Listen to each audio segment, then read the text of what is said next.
Yeah, That was a pretty quick start.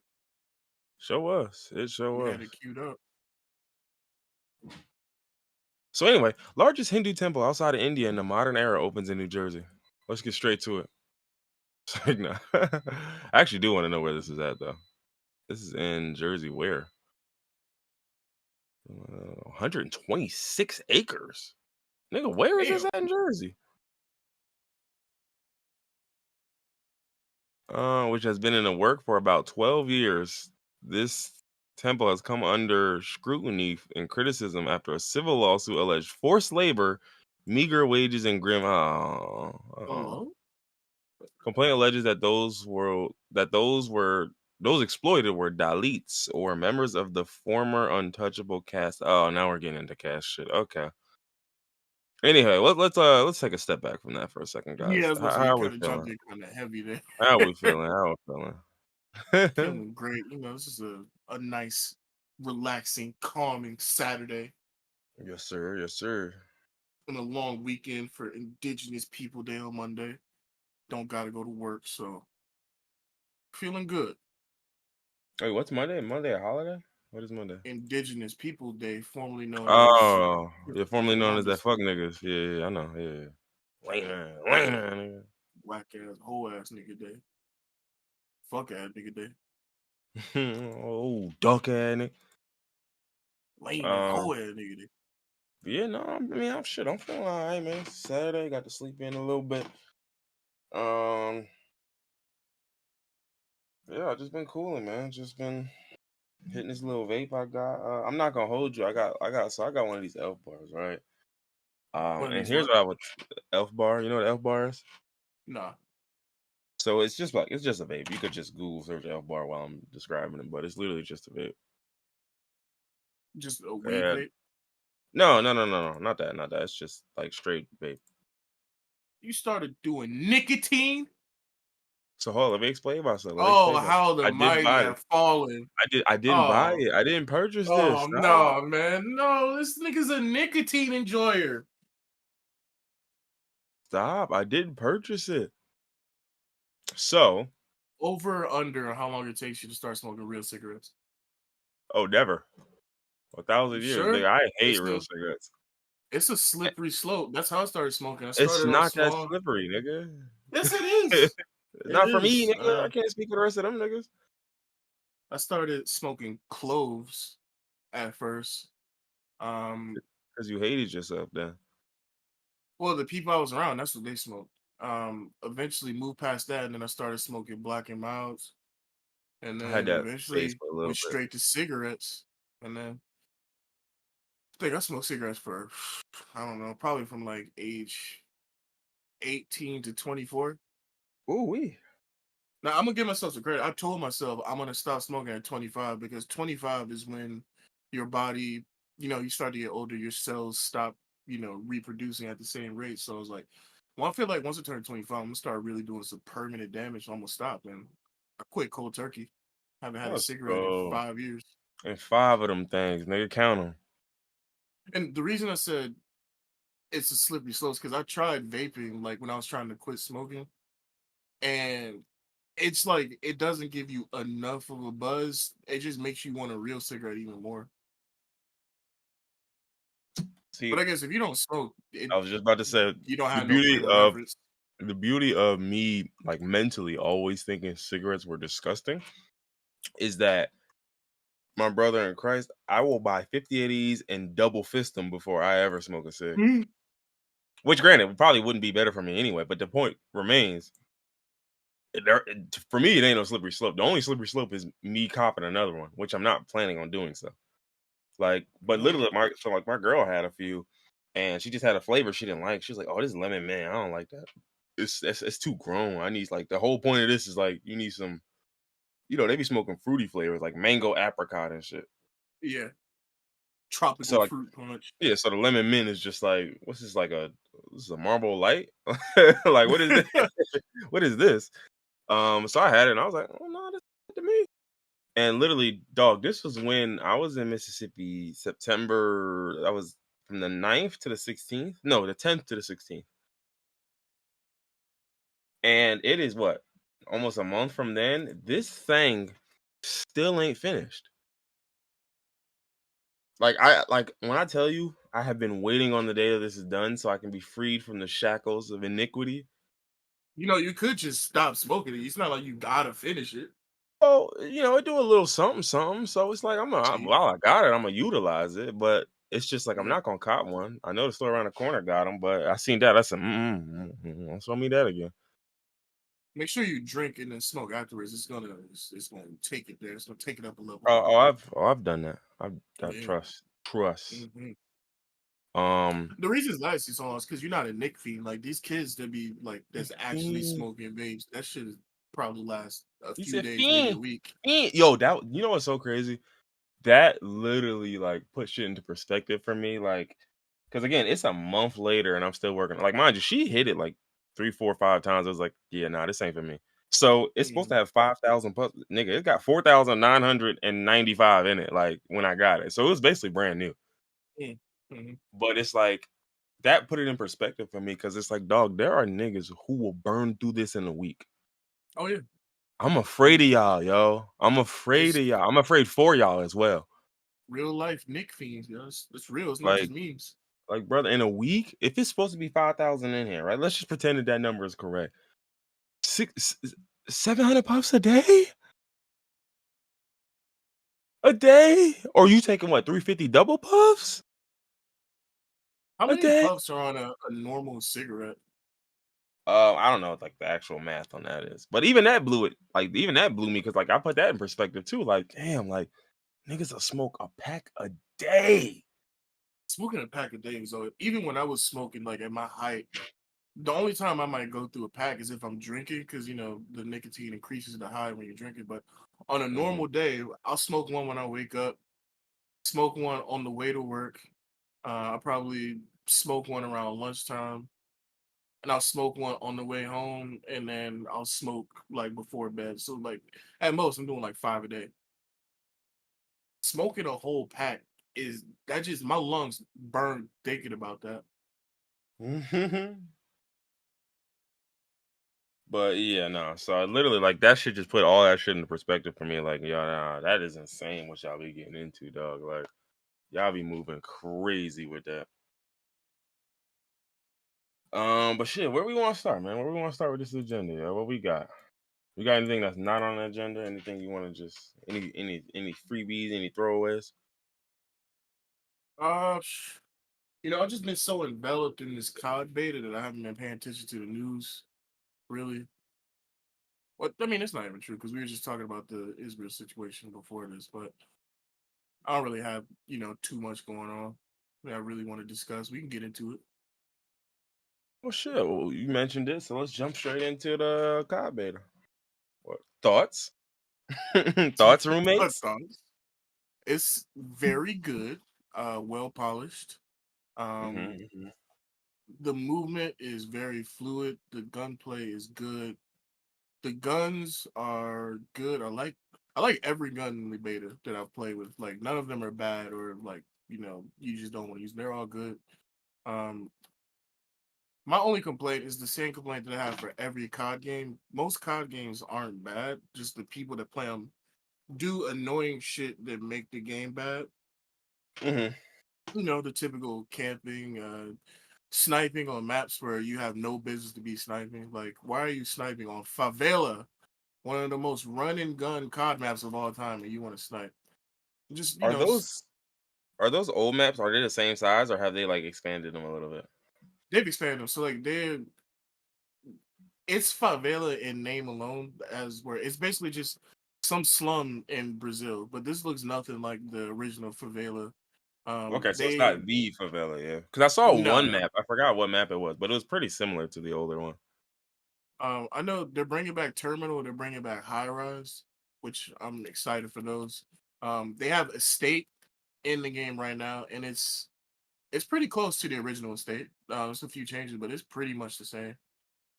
Skid Row is on here, and Skid Row is the same from what Reef and Wiz were saying. I don't remember Skid Row actually. Skid Row. What map is that? I can't think of what map Skid Row is. I'm not gonna hold you. One of the maps I wanted back is I'm like, yo, what was the name of that map? You remember a lot? No, I didn't like that map too much. Hard Hat was a good map. I think they should, you know, that was a solid map. Remember Bootleg? Do you remember Bootleg from Modern Warfare 3? Let me look it up. It sounds familiar. Hard Hat sounds familiar too. Well, I'll post a joint in the general. These are the ones I'm looking at from the old. Oh, Resistance. That was my shit, yo. Resistance was that work. Arcade was good too. I think they're gonna have a hefty amount of old maps. I know. Um, I think they're bringing back bootleg. I think I saw bootleg in the event. Yeah, Bootleg is tough. Uh, I like Bootleg. oh, bootleg. This is the one. Oh yeah, yeah. Oh, I love this map. I think they're gonna have a snow map too. Whatever that snow map is called.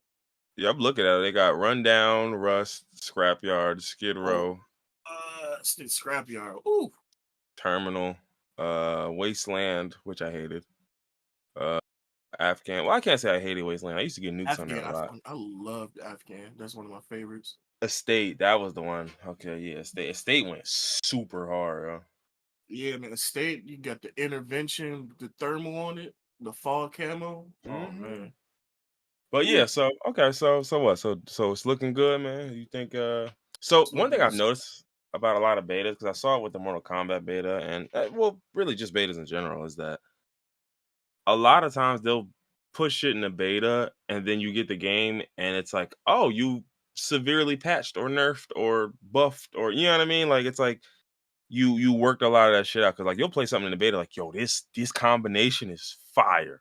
Game drop, that combination don't hit the same, and you like, Mhm. okay, y'all tweaked something. Like I don't know what it was exactly, but y'all freaked something. Which I don't think it's a problem. I just think that's like one thing to always keep in mind with betas, because I think, like you'll see some shit in the beta, or like, whether it's features, whether it's the way certain things work, gameplay, whatever, and then you get the game itself and it'd be slight tweaks, or sometimes it'd be major tweaks where it's just like, oh yeah, that whole thing, we took that out.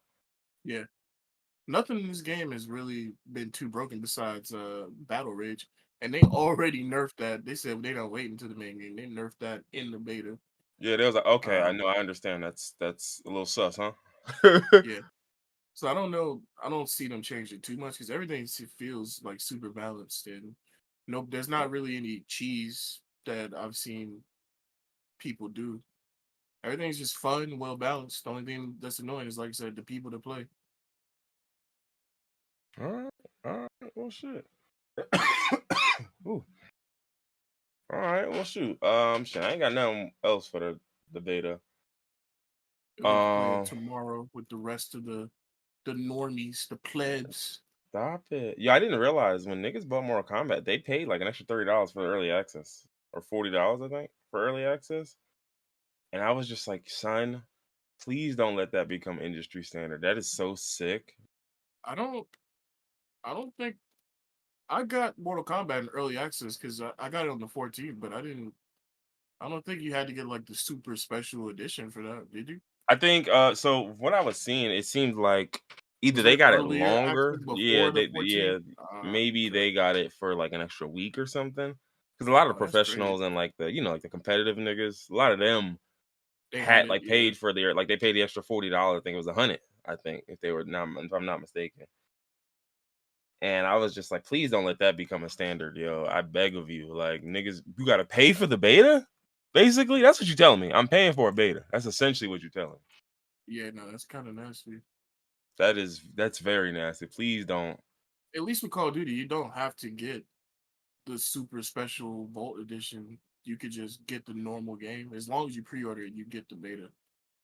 Yeah. All right. Well, shit. Well, yeah. Like exactly like you said. As long as like you, oh, you're gonna buy the game. All right, cool. I'll give it to you. Like that's fine. Yeah, I do think but betas. paying extra to get the game early, that's crazy. Yeah, no, it's nasty. So let's see what else. What we got on here? What we got on here? Oh, I guess since we talking about money, I'll skip over to the money topic. Did you see anything about this Jay-Z thing this week? No, what happened with Jay Z? So there's a video of Jay-Z. I think he was sitting talking with Kevin Hart, right? And sort of the background context is that Kevin Hart had talked at some event where he was basically saying like, you know, Oh, I did see. I don't know about Jay-Z, but I saw the what you Kevin saw, Hart Kevin Hart. thing. Gotcha, And he was gotcha. talking about some people they don't understand banks Yeah, and niggas are too dumb to open bank accounts and like they yeah, prey on you having cash, da da da. And I was like, are niggas too dumb or never mind? Like, but niggas get so the some money funny in their pocket and start thinking less of their own people. It's crazy. well, you know what it is? Like, you get some money in your pocket, you're far removed from those folks, and now you're surrounded by a bunch of other niggas with opinions on it, and their opinions make more sense to you because you're in a different position. Like, so now you got Hmm. these people around you telling you, like, dog, think about how you got out. Think about how so and so got out, how so and so did what they had to do. Like, it's not that there ain't, it's plenty of options, there's plenty of ways to get it. People just don't da da da. So, anyway, so Kevin Hart did that, and that the only reason why I said this is background context is because this is like this seemed to be what niggas was on that whole weekend, apparently. And so Jay-Z sitting with Kevin Hart, and he's basically talking to Kevin Hart about a circumstance where he was like, yo, like I went back to with my family around my family, basically. And I guess I don't know what the event was, but he was with fam, and he was basically just lamenting the fact that, you know, when he around fam, it's like he not Sean. He not himself. He's a bank. He's Wells Fargo. You know what I mean? He's Hmm. JP Morgan and Chase to everybody. So it's like he come around and niggas like, yo, I got this. I could turn 4,800 into 550,000. Like, come fuck with me. I'm telling you, I got it like that. Like, da da da and all of this. And he was just like, yeah, like. So anyway, so he was lamenting on the fact because basically he was just saying like, I'm not gonna give you no 4,800 for a get rich quick scheme because it don't work like that. I mean, And all of it's that. fair that he doesn't want to be seen as a bank by his family, but also you're not just some random rich nigga. You're not like a millionaire.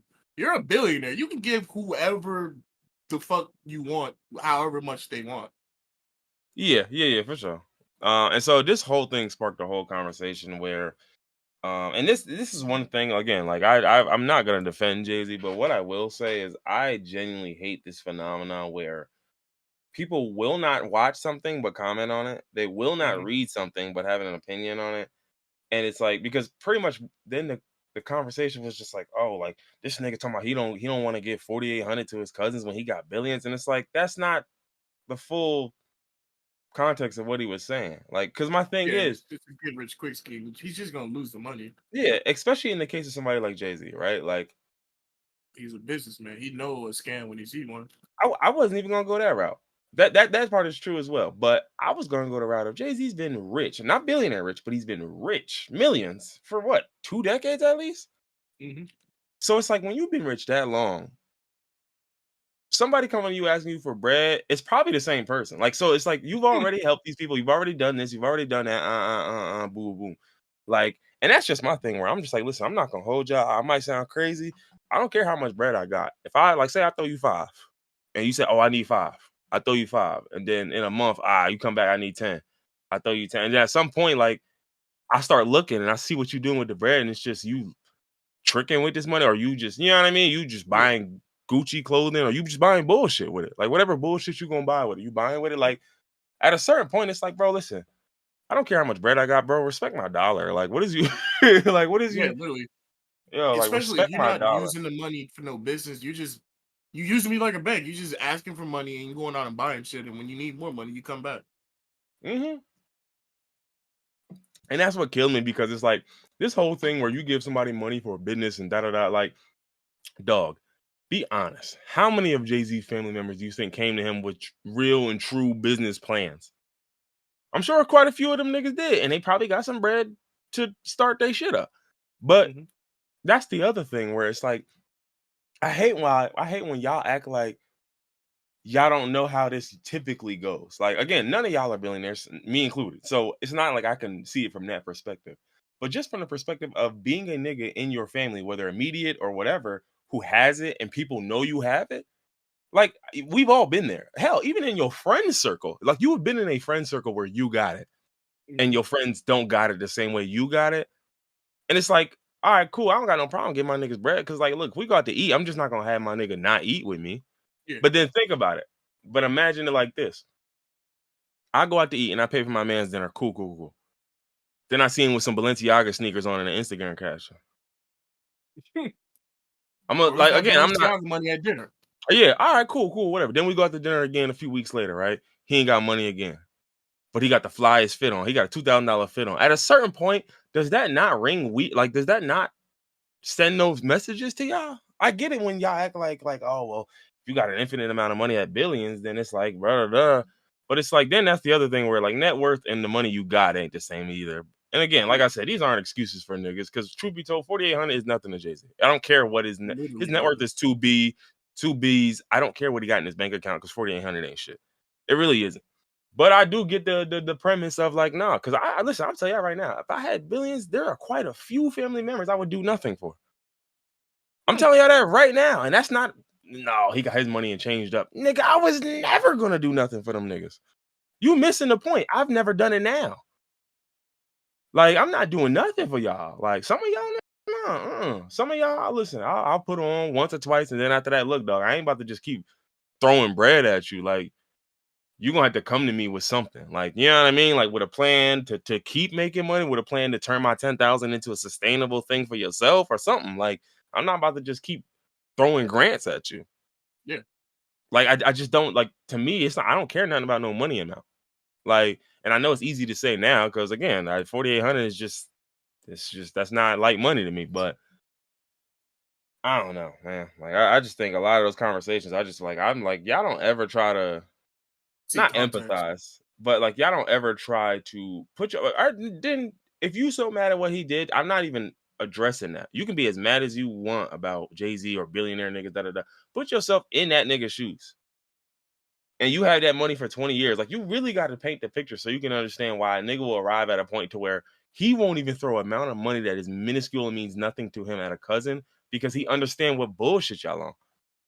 Yeah. Like, how does it get there? Especially if this is a cousin that I might enjoy. This is a cousin I might rock with. But it's like, dog, I'm not about to keep throwing 4,800 at you, bro. When you On put it some like get that, it rich makes quick total scheme. sense. Like you said, the nigga, that's not the first time he asked him for money. He probably asks every time he sees him for something. Yeah, and I'm sure, like, and that's the other thing. When you, especially when you are as rich as you are, those folks see your money differently too. Because Mm-hmm. think about it, they might come to a normal nigga who got a few million, and be like, yo, let me get $1,000. Oh, you got B's? Shit, let me get 25. Nothing for you. You got it. That's nothing, bro. Let me get 25 bands. And you're like, bro, I'm not about to just throw 25 bands at you, bro. So, I mean, I guess it is what it is with that part. But that's the part that killed me because niggas was saying like, oh, Jay-Z chose dinner with Jay-Z. Like, and it's literally that. But I definitely get the part of just like, dog, like the nigga just want to be an ordinary human. And unfortunately, when you a billionaire, it's like, I mean, you were a celebrity and a billionaire. So you already haven't been looked at as a normal person in a long time because of celebrity. Excuse me. Throw in the billions? Yeah, nigga, you are JP Morgan and Chase. So again, like I said, I do not empathize with it because I feel like you could have just gave the nigga the money, but I also understand a very clear scenario where I'm not about to just keep throwing y'all niggas money. I get that. I don't care how y'all feel about it. There are niggas in my family who I will leave to rot. Why? Because fuck y'all. I'm so serious. Like that's not. I don't care how it make me look. I really don't. Like, it's some of y'all, bro. Listen, if I could get rid of y'all to get the money, I would do it. Oh man. Like if they told me, hey, look, you get a B for each nigga in your bloodline. A B for each? Bro, listen, I got at least 3 or 4 niggas you can have, bro. I ain't gonna hold you. Hold on. I'm gonna start calling niggas up. Yo, come to the crib real quick. Somebody wants you to meet. Got somebody I want you to be. Have you doing the Jason Derulo shit? I want to be the um, world's first ethical billionaire. You know I how I'm feel gonna like do it? I feel like the only ethical billionaire is like a nigga who won the lottery for $1 billion. That's what I was gonna say. What I'm gonna do is I'm gonna win the lottery, and then I'm gonna just make good investments. I'm gonna, on the stock market. Because surely I know a lot about. So Yeah, yeah, really, right? But it's like, because there's no way you can ethically work your way up that. Like, you can't do that. no, Like, you gotta step on niggas. You have to viciously. You gotta destroy human rights. woo, or you got to sell somebody short, or quite a few people short. You And gotta speaking sell of, thousands of people for it. yep, and speaking of selling thousands of people short, some Waffle House workers in Atlanta, if I'm not mistaken, I believe this was Atlanta, but don't quote me on that. But basically, they were pretty much striking, staging a walkout and all of that. They were saying that Waffle House workers deserve $25 an hour, and then that sparked a whole conversation about who deserves that, who don't. And you know what's so crazy? This conversation single handedly was responsible for me deciding, like, all right, I got to go back and get a master's degree. Mhm. Like, and I wish I was joking. Like, I'm dead serious. Like, because they were talking about $25 an hour for Waffle House workers, right? And I was just like, I mean, $25 an hour is pretty nice, man. I ain't gonna hold you, da da da. And then somebody broke it down. I was like, bro, I ain't gonna hold you. Y'all be acting like $25 an hour is like king money.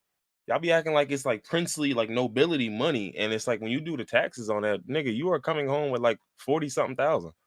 Yeah, Like that's literally. not crazy money. And, bro, and the funniest part though is like I know this because I'm like 25 times 40 is what 1,000 on the dot times about 52. That's 52,000 over a year. After taxes, you come home with like what 42, 43, depending on your, withholdings and all of that.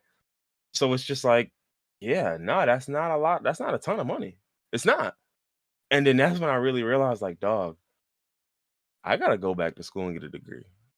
Like, I got my degree already, but I gotta go back and get a master's degree because it's like I can't be because like I think currently that's what I was making at my last job. My last job was 50 bands before taxes. So you figure Mhm. after taxes, it might be 38, 39. And it's just like I'm thinking like with the way inflation works, and I don't like calling it inflation because it's really just price gouging. But Yeah, with the way it works, with the way the world is going, it's like, brother, that 50 bands finna be well, it's already obsolete, really. And so I'm just like, okay, nah, I gotta do something so I could jump to the 65s and jump to 60s and 70s. Like, cause I'm not gonna bother wasting my time with jobs paying 48 before I'm just not gonna waste my time. That just seems like a yeah. waste at this point. 50 before So taxes is basically 37 after taxes.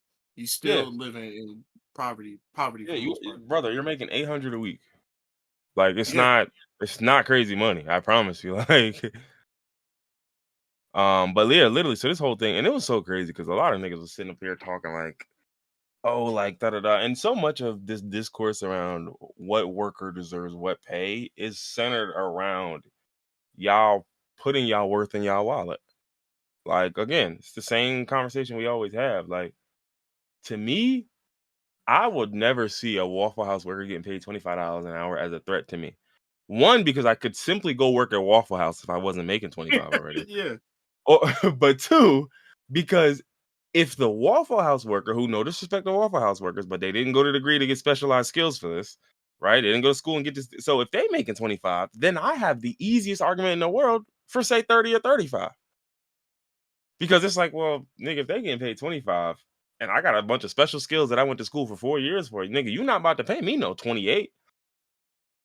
That don't add up.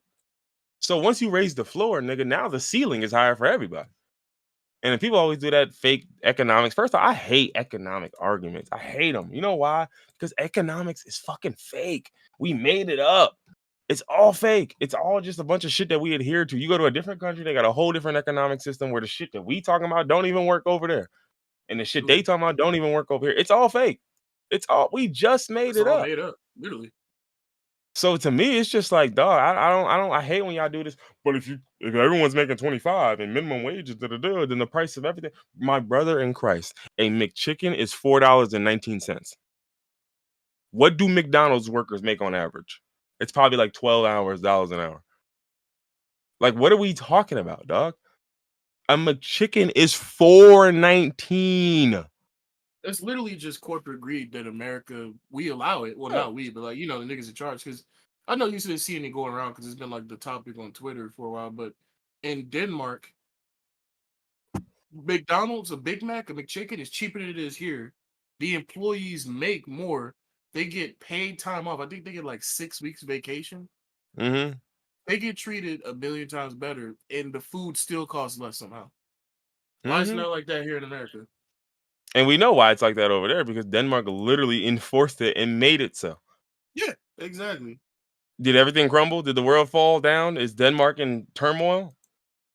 No, no. And the funniest thing is Denmark don't even have a nationwide minimum wage. They just have a bunch of strong unions. That's all it Yeah, comes down to. And so that's my whole thing is I'm like, brother, I'm here to tell you I'm rooting for everyone striking. I don't care what you're striking for. You do what? You striking? Oh, Abercrombie and Fitch workers? Fuck it. I'm with it.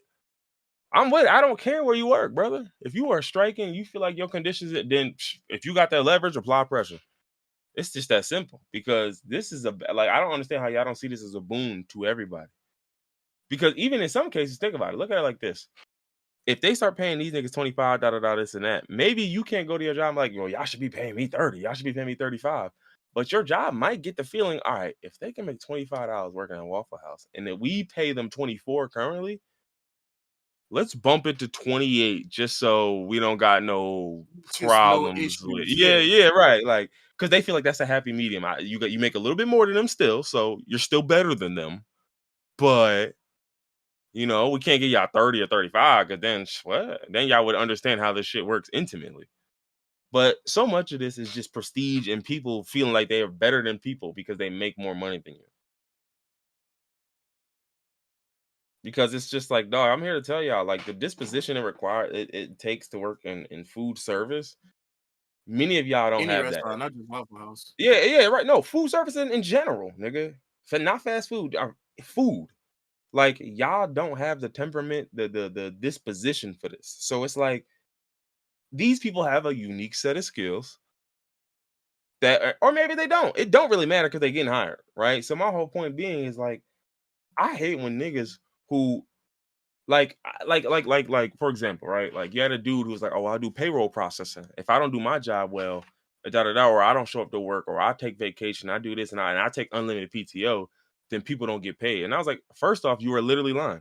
Because guess what Yeah, happens? If you're the senior payroll processor or whatever the hell you you're are, gonna and you go on delegate it to vacation somebody for else. 8 days, you delegate the payroll processing to someone else. Because you know what's not about to happen? You're not about to go on vacation and 6,000 people don't get paid. That's not That's what's why gonna there's happen. whole entire departments dedicated to payroll.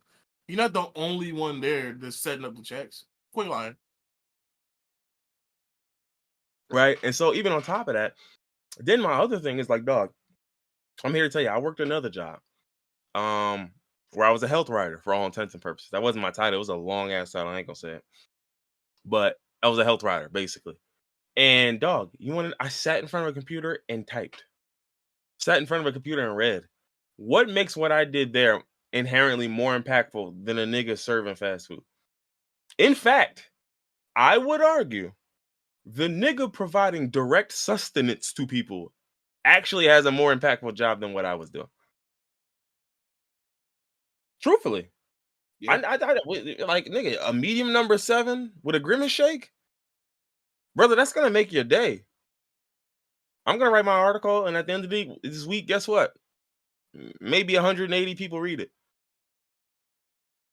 Like, so that's my thing where I hate when y'all act like y'all jobs are so much more powerful or so much more important than other people's jobs, and it's just like, brother, we learned this during the pandemic. Every single one of our jobs matters. Every single job matters. Because guess what? During the pandemic, we needed essential workers, didn't we? And who was the essential workers? The same niggas y'all shitting on. The same niggas. The gig workers, the essential workers, the nurses, the teachers, it's the same people. Literally. So that's the part that killed me when it's just like, brother, when you was trapped in a house and you need somebody to deliver your shit, and then now you don't want to tip. Now you don't think they should make a minimum wage? I've never understood people not tipping. Like you get DoorDash and you don't tip like that thought has just never even crossed my mind to Nigga, I not seen tip. it. Yeah, no, absolutely not. Like I seen a clip, or not a clip, it was a screenshot of like somebody was trying to place an order with no tip. And it literally their DoorDash pretty much told them, like, look, when you place these orders with no tip, it usually gets you a little slower. I can't guarantee you it's gonna be great. Like basically they pretty much telling you, like, yo, they don't like when you do that. Like Yeah. but they can't say that. And then literally the person was complaining like da da da. And I'm like, bro, I'm sorry. If you got $30 for order, you have $3 for a tip. And if you don't, then you can't afford this. Like, and again, $3 is very low. Like, let's just make that clear. Like, 10% is a low ball for a tip. But that's the problem. Y'all are offended by lowballing someone. Like, y'all are looking at it like, dog, I paid $28 for this food and they charge me all these fees and taxes. That first off, you should have bought Dash Pass, stupid ass nigga. Second off, y'all mad about you paid $28 for a meal and the driver can't get $3? Or two to make it even and make it $30. Like, Like, 0 even is tipping nuts. that low is crazy. No, tipping that low is disrespectful, but 0 is a different. Like, you have to go out of your way to be a despicable bird. Like, 0 is nuts. Like, I just don't. I never understood that.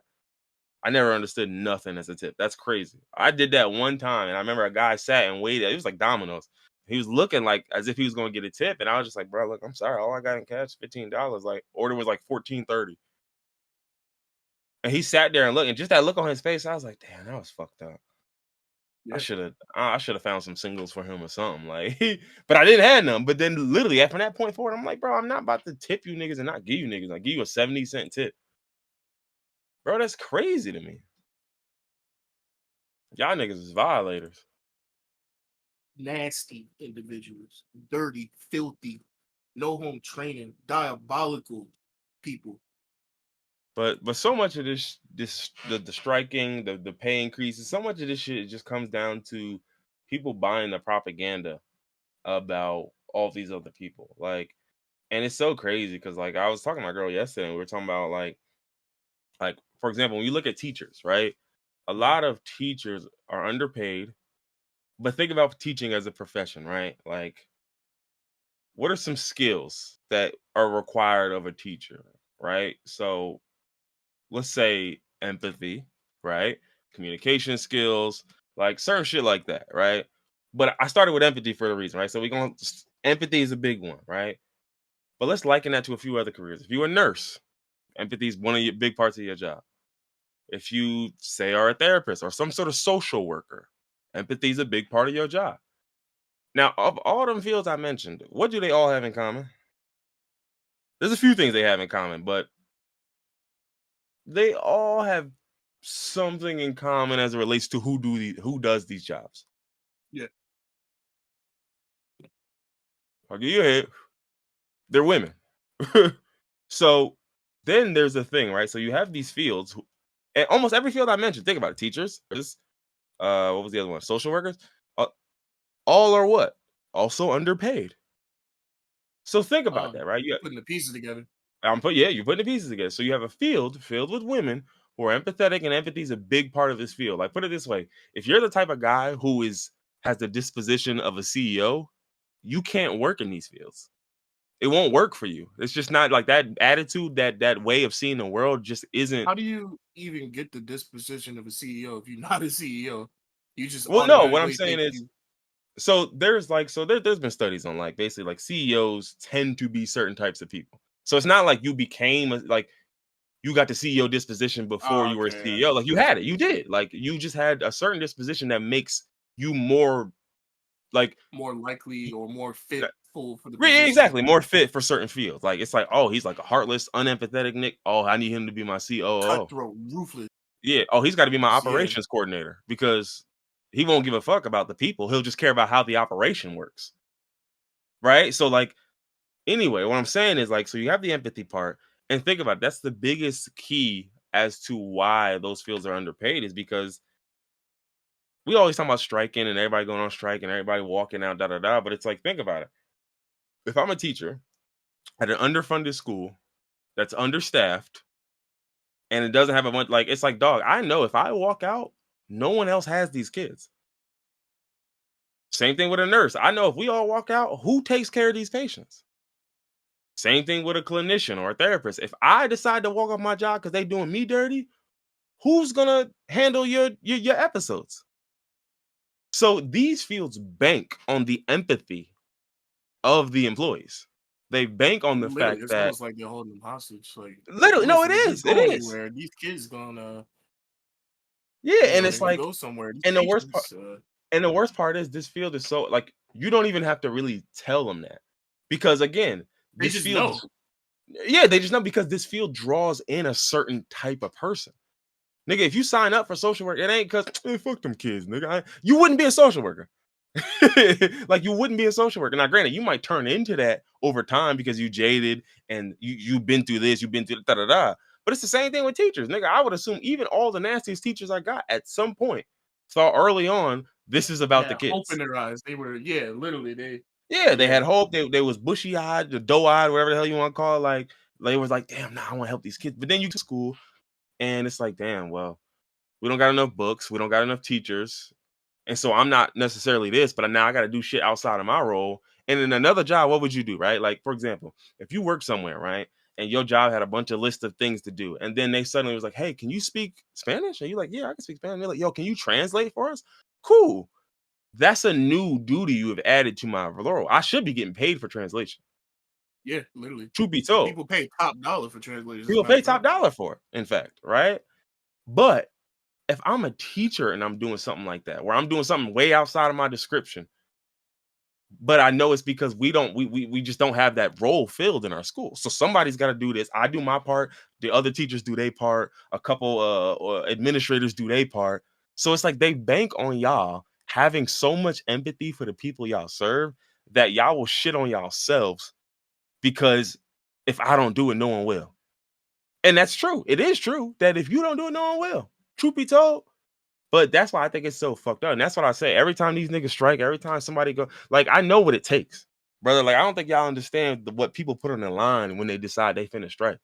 Hmm. Like, if it even gets to that point, I automatically support you. I don't care. You don't have Oh to yeah, tell me. You don't have to tell me about no work conditions because what you're putting online, especially in those fields, but like even outside of those fields, even if you're just an auto worker and you just building car parts, like it's the same sort of concept, brother. Like I know a lot of y'all niggas are them super manly man, strong man. Do you know what it takes for that guy to decide enough is enough? Like the dude who listen, I work with my hands all day, every day, 12 hours a day, 5 days a week, 60 hours, and I don't got no problem with the 60 hours. I just want to get adequately paid for it and have safe facilities. Do you know what it takes for that guy to decide to step out of line and go, you know what? Nah, enough is enough. We gotta do something about this.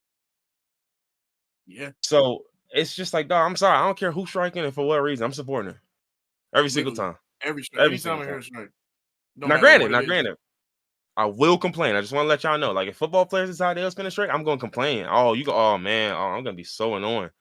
But I'm never gonna tell them to stop.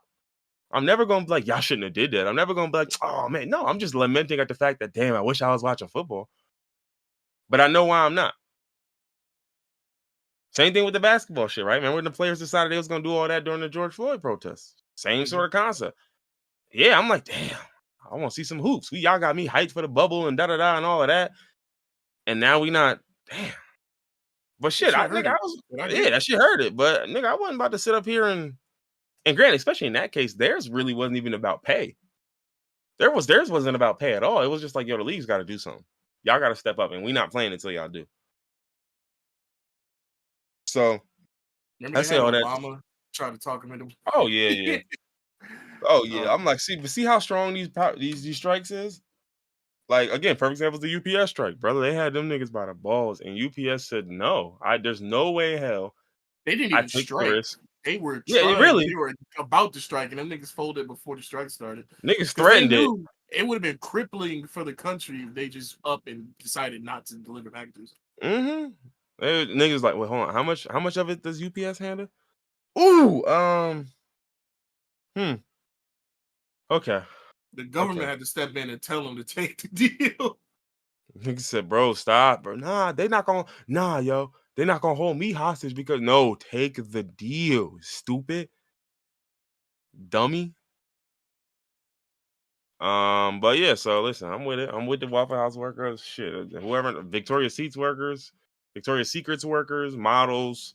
I don't care. I don't care who decides they want to strike. I'm with it. I'm with I'm it. Cause in truth be support told, of the look strike, around but you. Who's how is being the treated strike well? gonna work? Because like I feel like these companies, like UPS, that's an essential service. We need people to deliver packages, deliver mail. But if you try to strike at like McDonald's or Waffle House, wouldn't they just fire all the people talking about striking and hire new people that don't really care and just a job is a job? I mean, I mean, yeah, of course they hire scabs. Like shit like that always happens. But it's a scenario where like, let's say you got one McDonald's store, right? And you have 29 people on payroll in this one store, right? Mhm. Some people work 30, they work 40 hours, 10 hours, 15 hours, 50 hours, whatever.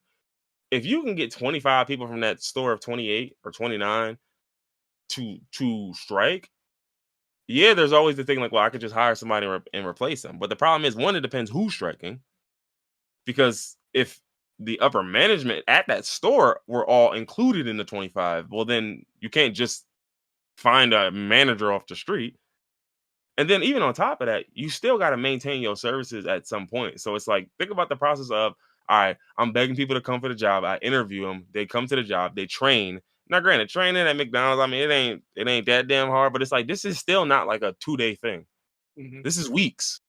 And so a lot of places, they just can't take the hit of, all right, you know what? Fine. I can't wait 3 weeks to get my store back online when it's like I just don't have it. So that's what a lot of it is it's just leverage. It's leverage. Like when you're in essential service, your leverage is almost inherent because, like you said, nigga, I deliver packages for the entire country. You want to play with me for real? Or you don't have to. Like, you really don't have to. So when you're that, yeah, the leverage is a lot more obvious.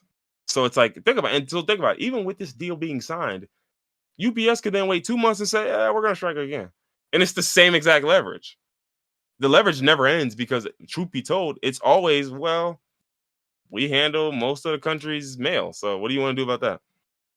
What can you do about that? Shit, well, not much, I think.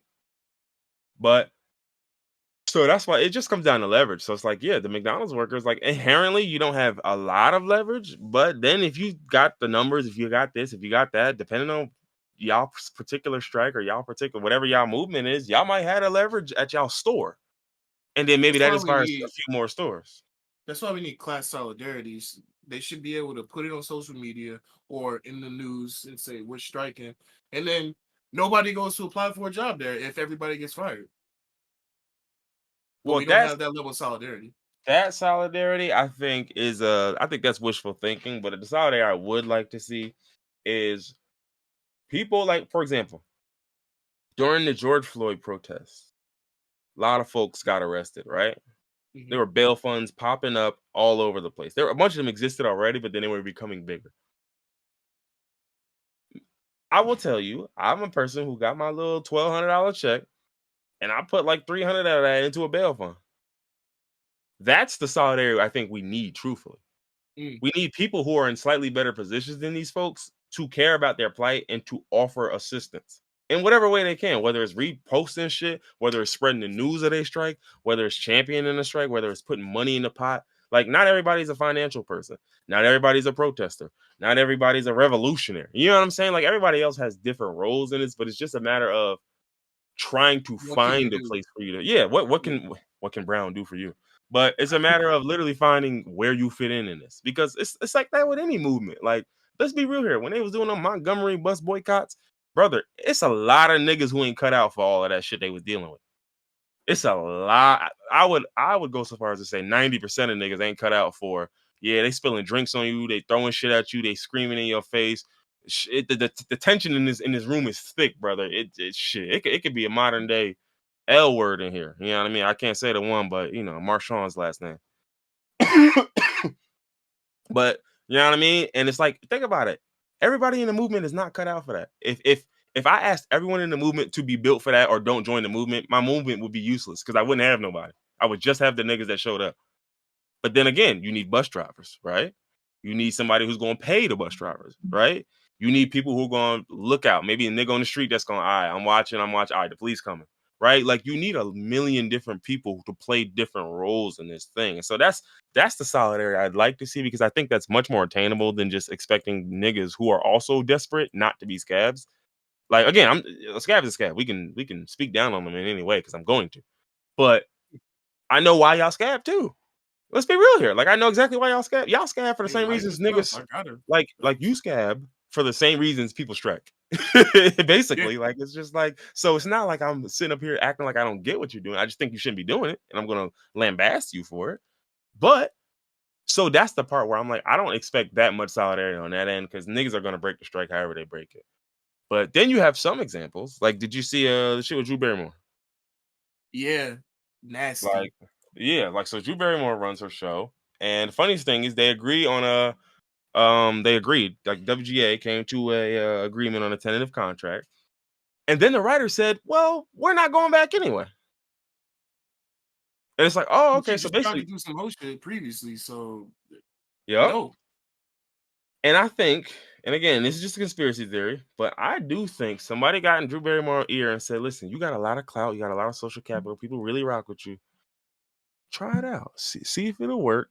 And if it do, then we can ride this wave and try to find the right people to fit that bill. Now, granted, maybe it was that. Maybe it was just as simple as Drew Barrymore wanted to get back out there. I don't know. You know what I mean? But to me, No, it I definitely didn't understand. work.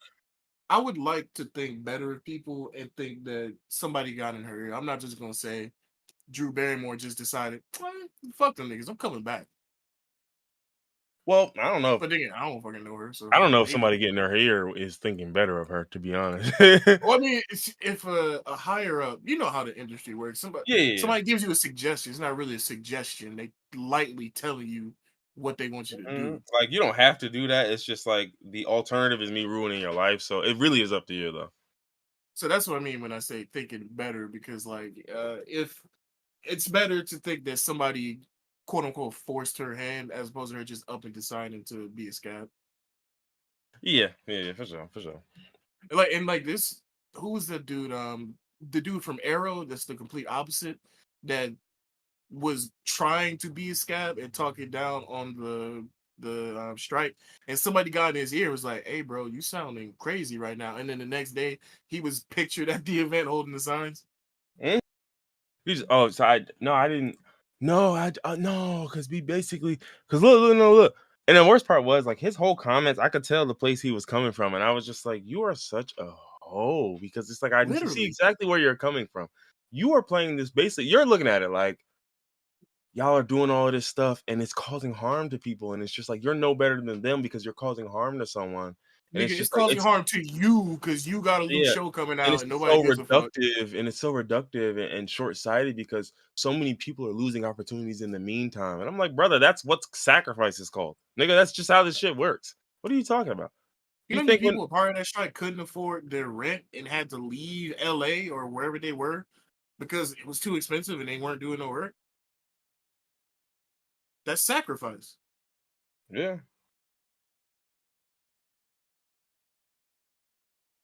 I'm glad. yeah Oh yeah, oh I'm glad his show got canceled too. oh, yeah yeah He did easy all that talking just for his show to easy get money canceled anyway. easy money. All right, what else we got? What else we got? We want to jump into music. But we got Where on we want music. to go? We got Drake, we got Doja, we got Tucker Pillsbury. This is What the hell is Tucker oh Pillsbury? boy, we'll get to that. Don't worry. Okay, let's jump in because I don't know. All right, I'll start with the silliest one here, and let's start with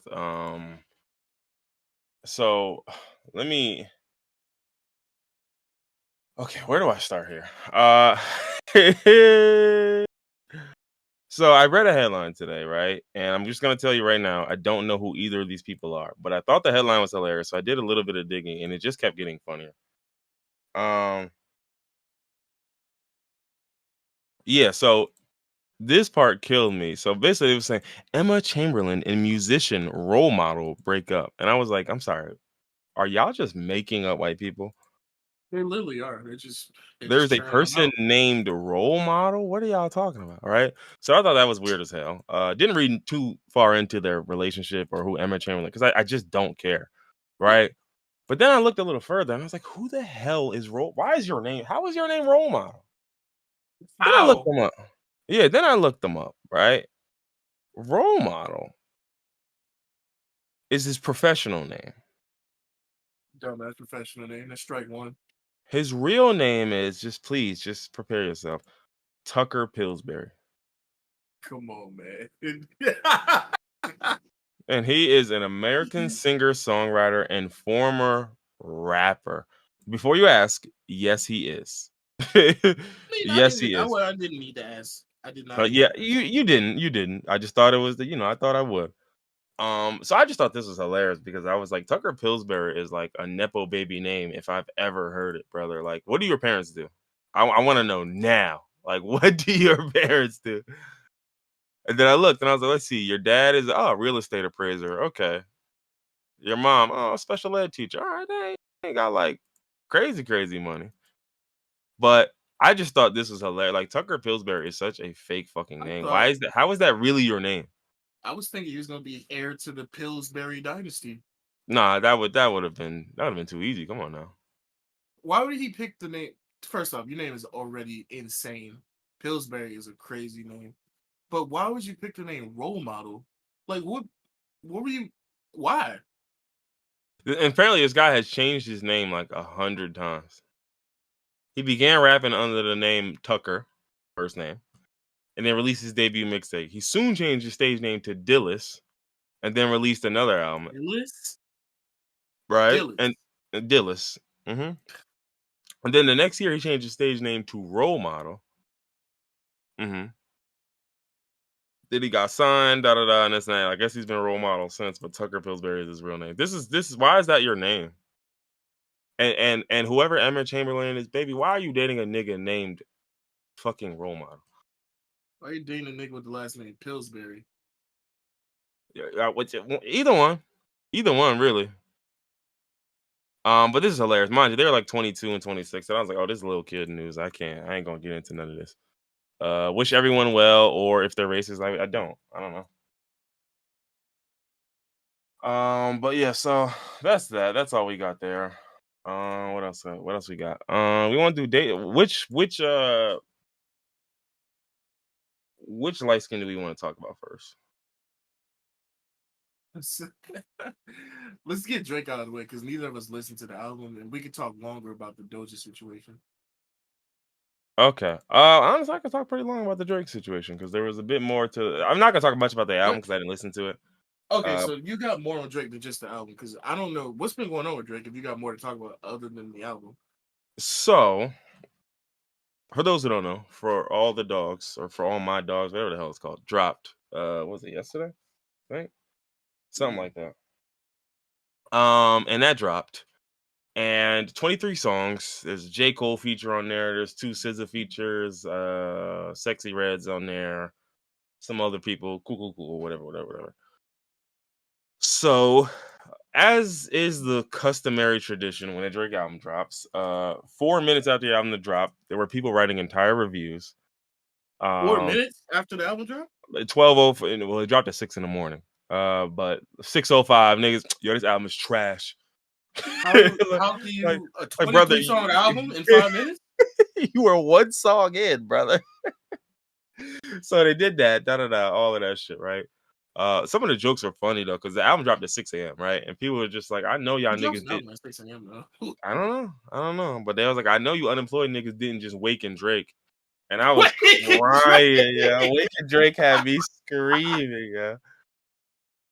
Nigga said, Wake, that shit is hilarious, yo. Like, Waking Drake. No, that makes sense why I didn't know the album came out until like I don't know 11 o'clock last night because I had a job and I was not listening to Drake because at I had a 6 a.m. job. I I wasn't didn't waking and drinking. I didn't see the drop because I have things to do, perhaps. But no, so the album came out, 23 songs. Granted, I might have listened to like 3 songs off the album, so I don't really have a real review of the album. So I'm really not gonna I have touch the not album. listened to a single. The Um, only snippets I've heard are niggas making fun of him on that one song, "Money and Friends" or something like that. That you haven't seen. You I haven't. don't know. Yeah, I don't know. You haven't I don't seen know. I probably. don't know what all that is. It may be one of the 23 I've heard or one. Like, but so the part around this though was I've been hearing some reviews, not from doofy niggas, but from people who I can trust. And what I Mhm. mean by that, I mean Drake fans. And I gotta say, this is bad, Skip. This is very bad. Like, there's a girl I know, right? Huge Drake fan, loves singing Drake, all of that type of shit, right?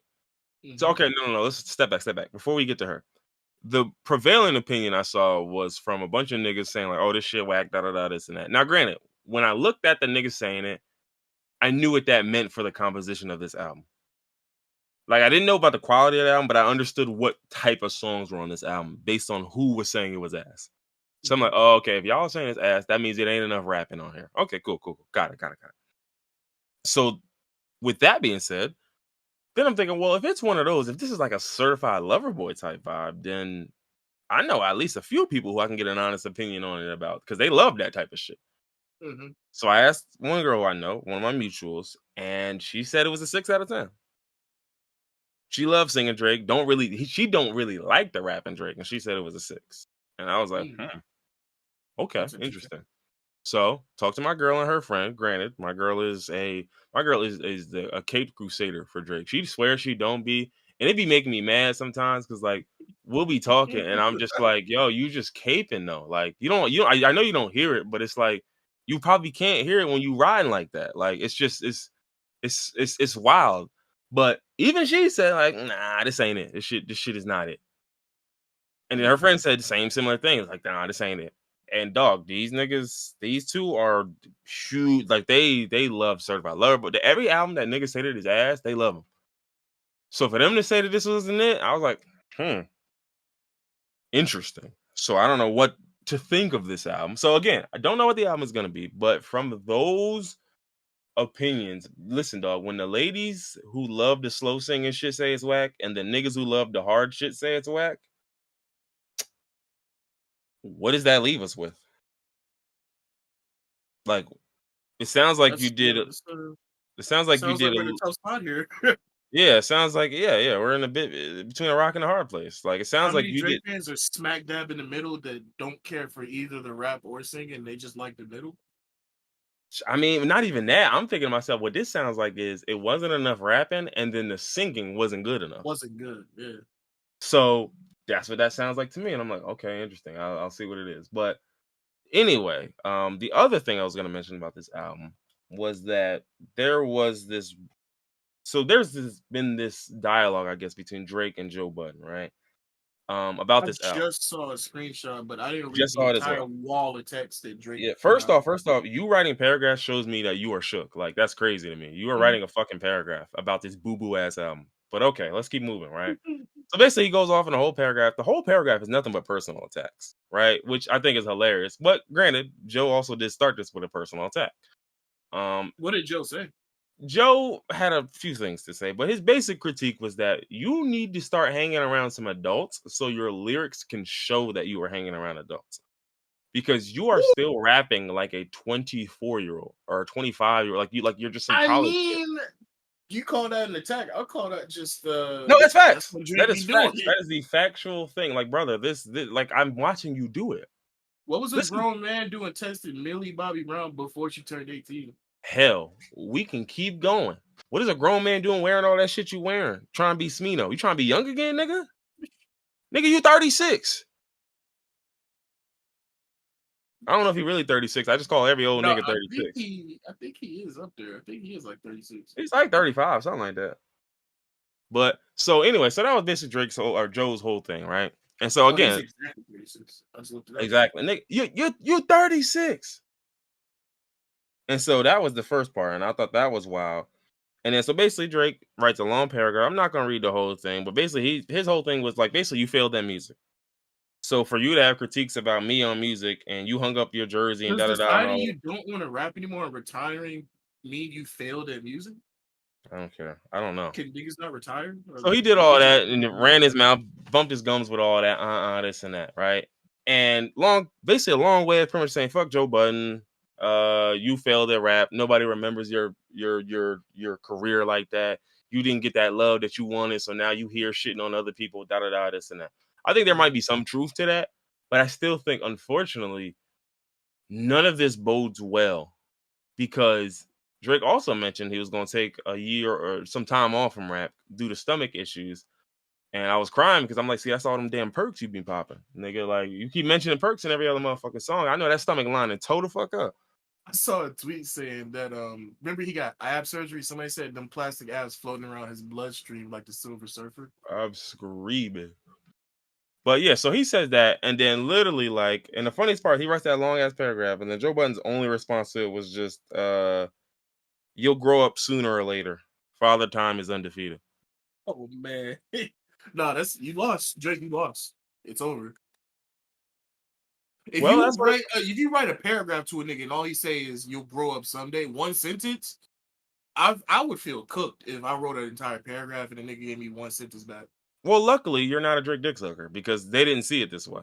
As they never do. But they're pretty much just like, no, he was eating, yo. He was cooking them, da da da. And I'm just like, sure. But to me, if you have a rap career, right, and your rap career was mildly successful, and then you have a second wind where you are tangentially related to rap and you're more successful than ever in that, it's just kind of stupid for me to pretend like that guy doesn't know anything about music. Yeah. You get what I'm saying? Like I just think that's kind of really dumb to me. Like to insinuate that, like, it just doesn't really add up. But then even beyond that, I just think, like you were saying, like, you wrote this long, long, long, long, long paragraph to a nigga that you have been subbing for years after the beef was over. Like, and this is why, like, I just don't respect when Drake does this shit, because Yeah. it's like you play pussy so often, and then you pick and choose when you want to be a tough guy. You pick and choose when you want to go at people. And even on the album, right? Haven't heard of the full album. I've seen a lot of clips or a lot of different like lyric breakdowns where it's just like, dog, like, you got a lot of smoke on this album from random women. Esperanza Spalding, you mentioned by name on this album. I don't even know who that is. First, I had to look Wait, her up. he arguing with, well, not arguing, but he's talking about women on the album. Yes, that's part of Joe's point. And that's part of why this rings true and why I could tell you wrote this paragraph, because you was fucking hurt. Because you know you are a boy still. You have still, like, you are still moving like a boy out here, dog. Little baby And truth man. be told, like, and that's the other thing, like, where it's just like people were then talking about Drake's catalog, his last 5 or 6 albums, his last 7 albums, and it's like, bro, one thing I will say is forget the quality. I will say the lyrics and some of the punchlines haven't been what they used to be. And on top of that, I just think it's like you've done so much of this already that now you're giving me even worse versions of the already childish shit that you were doing in 2016. And it's like maybe it was cool then because you were 29 and you looked a lot younger, but like you're a grown ass man now, like a grown You're a fucking man. big boy. And so like now niggas are looking at you like, dog, like you still writing these lyrics about this little toxic, like again, like it's just ridiculous. It's just ridiculous, especially when you have this image that you do your best to uphold. And it's just like, dog, at a certain point, it just sounds ridiculous. And that's my whole thing. Like it just and this whole beef, I think, is so useless because it's just like there is no beef for real. Like Drake is scared of niggas. He does not Yeah. interact with niggas for real, brother. The one time you could have really had smoke with nigga, you wanted to stop rapping and make it real life beef. Like, what are we talking about? Like, you He only immediately picks just, beefs he thinks he can win. of That's why course. he's been subbing Joe and not actually throwing shade or nothing. Yeah, like, and so that's why I think it's so corny because it's like you sub Joe for the longest, and then Joe gets on a pod and says something distasteful about you, and then what? You write your little paragraph, you say something, a bunch of distasteful shit back, and he pretty much just says, "It's cool, bro. You'll learn one day or another. Like, you'll figure it out." And it's just like, dog, like, that's one thing I will say where it's just like, listen, you can do all of this. Oh, I was more successful in the rap game than you, da da da. That's cool. I'm 40 something. I'm old enough to know when a 36-year-old nigga still think he young, one day he'll find out he's old. He's old. Also, you talking about being more successful at the rap, nigga? I don't care that you're more. I'm still a multi-million. Didn't Joe Budden get like $100 million ridiculous contract for his podcast from Spotify It wasn't before he that. left to go do his own thing? He was supposed to get off or something, but yeah, Joe's making millions. Like he's making good Yeah, money off this spot. So that's my whole point where it's just like you doing like, but that's so funny. That's why I think a lot of times when these beats when Drake and Nicki do, like, I always think it's lame because it's like y'all play the money game, y'all play the success game, and it's just like, what does that have to do with whether your album fucking sucks? yeah. Tell me, Also, what nigga, does the success have to do with that? I'm a multi-millionaire. I don't. Why do people think everything's a competition? I don't care. Did you have more millions? I'm still a millionaire. Okay, so you got 400 million. I have 10 million. My life is good. This whole success game thing is always crazy to me. Like, you're bragging about having. We could buy almost the same thing, unless you're trying to buy an island for 100 million. I could buy the same car you could buy. I could buy the same clothes you could buy. So this whole I'm more successful thing. Say that to a nigga that's on SoundCloud. Don't say that to a nigga that's already a multimillionaire. Mm-hmm. Like, yeah, and that's my thing. Like, it's just like that whole success bag is so corny to me because again, my critique was that your lyrics are childish. And you sat up here and said a whole bunch of shit about my career, whole bunch. At no point did you address my shit, me saying your lyrics were childish. You know why? Because your lyrics are childish. Everyone's saying it. Like, why are you acting like this is like Joe Budden's like a revolutionary? He's the only nigga who thinks this. A lot of people are saying, like, bro, you first off, that Slime You Out SZA song. That Slime You Out SZA song was dog shit. And if you look at the lyrics on it, it was even worse. Mm. So I'm just like, okay, all right, this is you talking about something like American slaves. And first off, you're from Canada. Watch your fucking step. And second off, my nigga, come like, bro, where's Quentin? Where's Quentin Miller? Where's your ghostwriter, bro? Get him back in the room. Because if you're writing these, someone's got to help you back out. And it just really is what it is. Like, it's just my thing is like Drake's appeal is still there. He's Drake is Drake. Like, it's never gonna go away. But his music has been declining in cohesiveness and quality for a while. And I don't know why we're acting like we don't see it. And I don't know why, like, when a nigga mentioned that and says your lyrics are childish, which they are, and he can, and mind you, I can pull up several examples of the last 3-4 years, your lyrics sounding fucking kiddish. You saying shit that kids would say, an 18 or 19-year-old in college would say. Like, brother, I'm sorry. Like, at a certain point, you gotta grow up. He And that's talking the about what problem. he know the most because that's who he be consorting with. I bet it is. And you know, speaking of consorting with people they shouldn't be consorting with, let's talk about that white woman named Doja. That's your homegirl. That's your favorite artist, right? Nah, You nah. were an avid Doja listener, right? That's You know, crazy. she be in a racial chat room showing feet, you know? I listened to one album. I'm a fan now. Thought the one Listen to album more was than me. great. Hey, well, yeah. But yeah, so anyway, for those who don't know, obviously Doja Cat has been going at her fans for a little while. She dropped her album. It came out. People were riding the album for a little while, like, yo, She this is had an pretty album? tough. Yeah, she dropped the album. What, you thought she was shitting on her fans for nothing? Yeah, I mean. Yeah, no, there was an album coming, nigga. Oh, okay. All right. Oh, so maybe she's been acting out in efforts of, blowing the album up. Did the album come out around the time when she was dating that the white dude, the white supremacist dude? She's still there.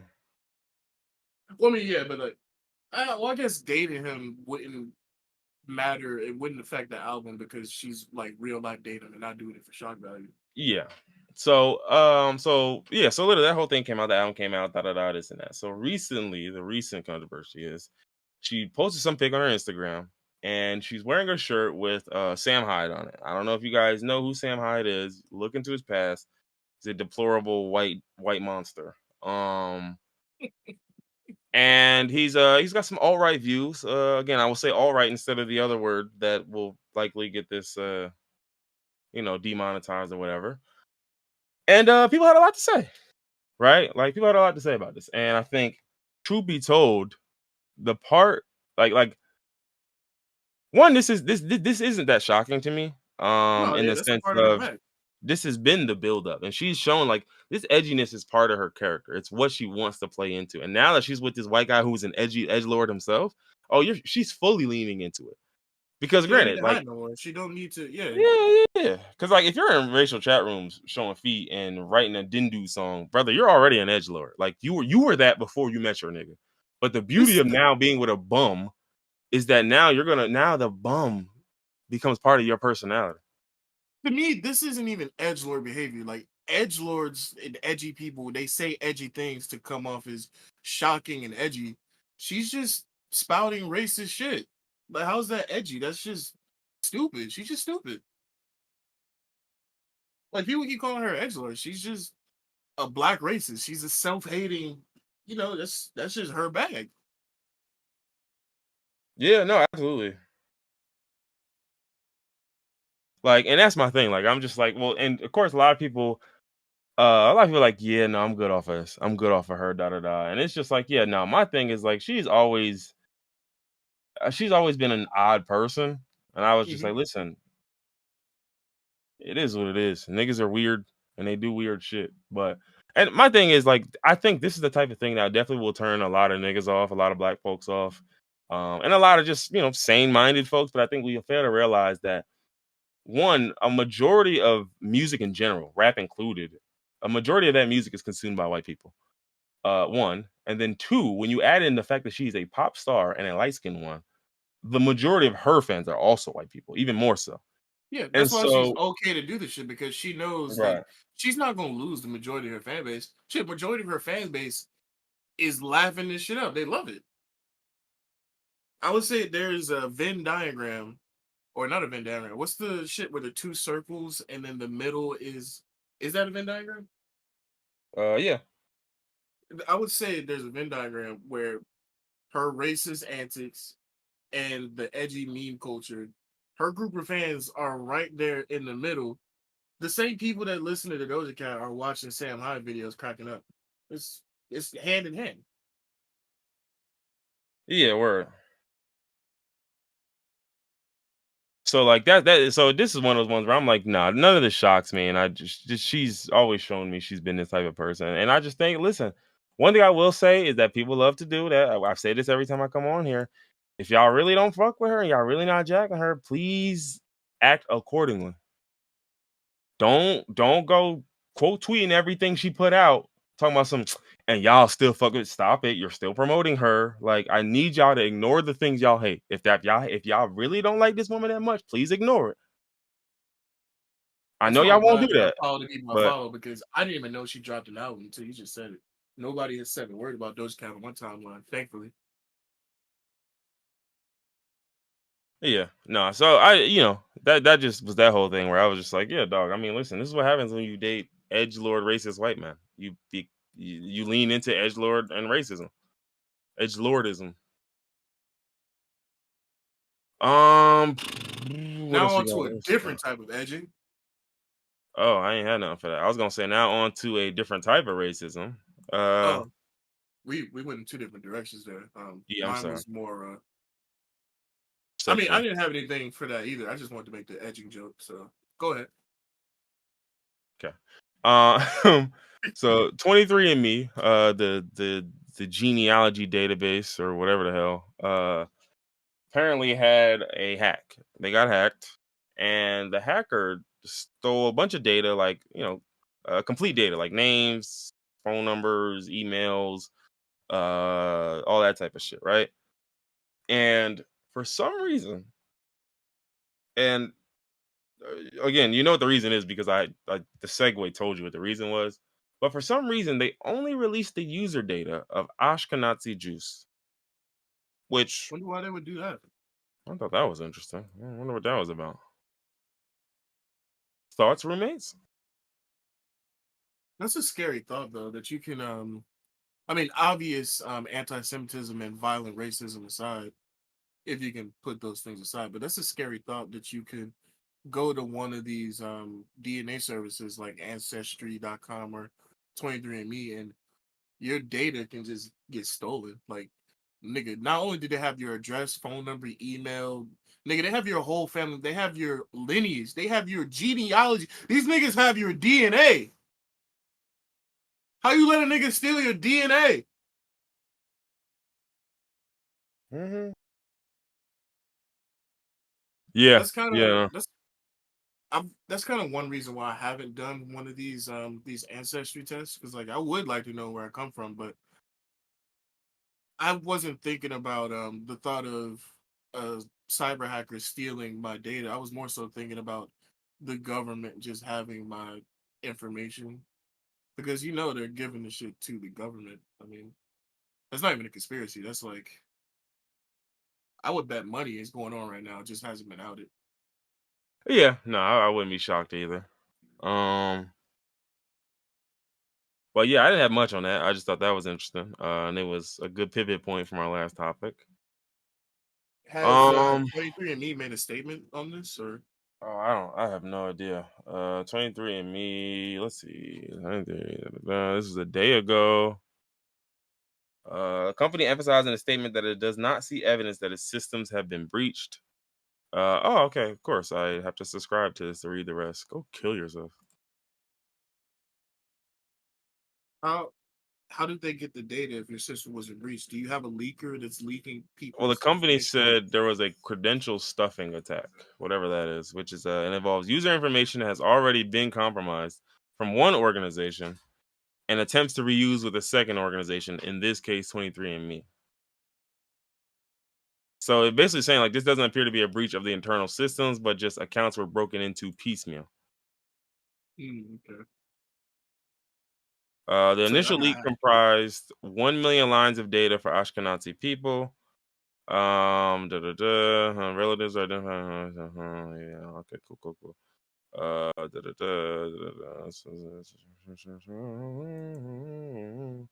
Yeah, so, yeah, I don't know. We don't know enough yet, but yeah, dangerous times we living in. yeah. That's part of the reason why I'm certainly not about to just give y'all free DNA. What else we got? We got the so I guess we could talk about this Grace Hopper shit real quick. Who is Um, Grace Hopper? so Grace Hopper is some old white woman, and I'm not I'm being a bit disrespectful. But she was a pioneer of computer programming and was an American computer scientist, mathematician, and United States Navy Rear Admiral. Um, cool. So anyway, there's a conference named after Grace Hopper. That's really where I was going with this.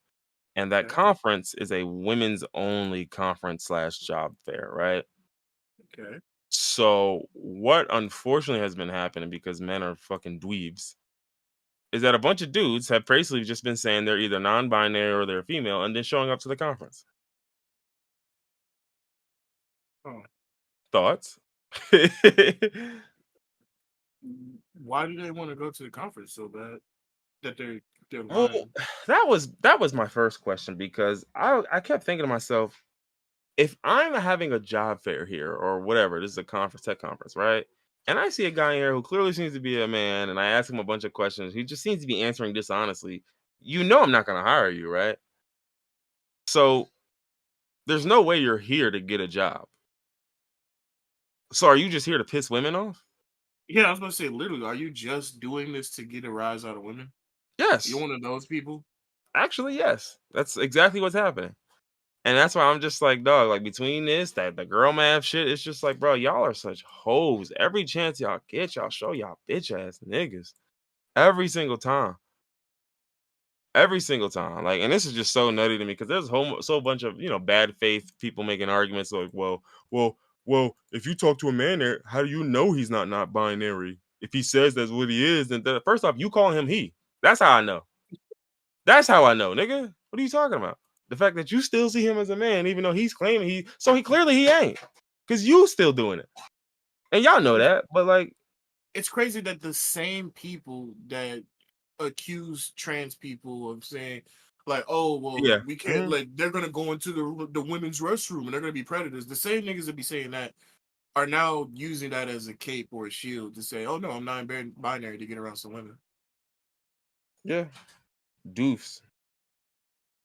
Absolute doofs. Like every time I see this shit, I'm just like, dog, like, I get it. I get it, bro. Misandry makes a lot more sense every day, bro. I'm just gonna let y'all know. Like it really I does. understand. Can't condone it, but it makes more sense every fucking day. I tell you that much. Shit, I'm going to condone it, honestly. That's one of your agendas, or that's just like a pet project. That's just something I'm doing on the side. You know, I got my little I lab cooking. just care about that, so I'm just getting into that It's a type passion project. shit. Oh man, I'm screaming! Not bigotry as a passion project. Bigotry against niggas is okay. Well, Men niggas, not niggas niggas. no, I was about to say, as bad as it sounds, that's technically true. That got dark. I'm Yeah. sorry. Anywho, let's see. What do we want to talk about? The infestation in France? I mean, I didn't really look too much into it. Is it that bad? I was just seeing jokes. Them niggas, they're riddled with bed bugs in France. Yeah, well, apparently it is that bad. It's bad enough that, put it this way, France has closed 7 schools over infestations. Holy shit! How did this many bed bugs just pop up overnight? I don't know. I don't know. This sounds like one of your agendas, though. You sure you don't know anything about this? Listen, man, I'm not gonna tell you every. Do you want to know everything that I got planned? Because then you'll be held responsible. No, I'm just asking When you they about this start, one. That's all. when people start asking you questions, you're gonna be an accomplice if I give you all this information. So just don't ask. This do sound like an agenda though. Like who just put millions of bed bugs in Paris? Who would do And not something to like that? mention, we need to start calling these niggas something different because these niggas don't even be in beds no more. Yeah, we got Like, clothing bugs. yeah, We bro. got Like, we got carpet bugs. this nigga is the DC Metro bug. Like, what are we talking about? These niggas in schools, we got school desk bugs. Like, bro, they in school, they everywhere. Like, so basically, they were saying, well, first of all, I didn't realize that Paris is hosting the Olympics in 10 months, and I was like, I oh, didn't well, either. I do not keep up with the Olympics. I I didn't sure even know didn't it was either. one coming up in Like, I 2020. remember like all the U.S. players saying they was gonna play in the Olympics, but I didn't piece together that was that soon. I didn't either. But basically, they said the bed bugs were first reported in hotels and vacation rental apartments. Then there were sightings in movie theaters, like movie bugs. Oh, bed bugs, movie bugs. Not the movie bugs, man. Come I mean, on. like, I know how bed bugs, like, I know how they spread. They niggas' house is infected. They get in your clothes. They go wherever you go. But like, it's just crazy to hear movie bugs or Well, you school said bugs. they go wherever you go. Damn, not bed bugs is a vape. bed, bed bugs is my vape. Movie theaters in recent days, there have been reports of bed bugs on seats in trains in the metro system. How does Like, the is the like how are the bed bugs even surviving? Because like in beds and in carpet, it makes sense because there's like fibers that they can hide in. On a train, if the seat is like some type of plastic, how's the bed bug just chilling on a plastic seat? hey man, I don't know. He just cooling out, Keep bullying. just bicking back, being boo. You know how mad I would be if I got bed bugs from public transit. Now my whole house gotta get fumigated because some dirty nigga on the train. So I that's would be another thing. fucking livid. That's another thing about bed bugs that I think we people have, and people do this with lice. They do it with any creatures, really. They think this is a hygienic thing or a dirty thing, and bed bugs have nothing to do with hygiene or whether you're dirty or not. Because if they did, nigga, New York City would be overrun. Like The whole city. major cities would be slums for the bed bugs. Like they got a bed bug commander. They think the same thing about roaches. Some people think you got to be nasty to have roaches. Now, granted, some places you do got to be nasty to have roaches, but down south, Oh nigga, yeah, I've been yeah. in It just be mansions roaches. that Yeah, have roaches. They just dare because that's the climate. If yeah. you Oh go to yeah, yeah. Florida, anywhere you go, there's going to be roaches in Florida, specifically Miami. Roach Central. Stop! I didn't see no roaches in Miami. Just geckos. The geckos probably eating them. It's been a while since I've been to Miami. Let's go. See, The geckos are winning the I war. knew they was good for something, yo. That's another one of my agendas, but Not the they're not ready geckos for are that. win. The geckos are winning the war. Oh man. But yeah, no, like this part is crazy. Like, and not to mention, this has been it's been a rough like year for Paris because their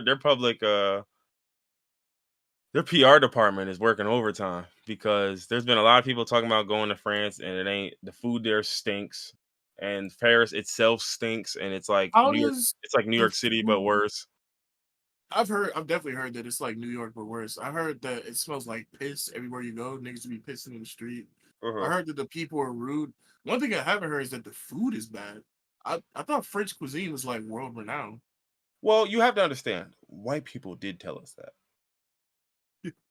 Okay, So fair that's all enough. I'm gonna say. That's all I'm gonna say. I can't And speak. also France is a whole entire country, not just Paris. So like there might be good cooks in other parts of France. Yeah, But but Paris Paris is Paris is a major city. That's just yeah, and it's a tourist destination. So it's like you're getting a lot of what they think tourists yeah, a lot want. of watered down French cuisine that's basically, westernized. Well, they're in the West, but Americanized maybe.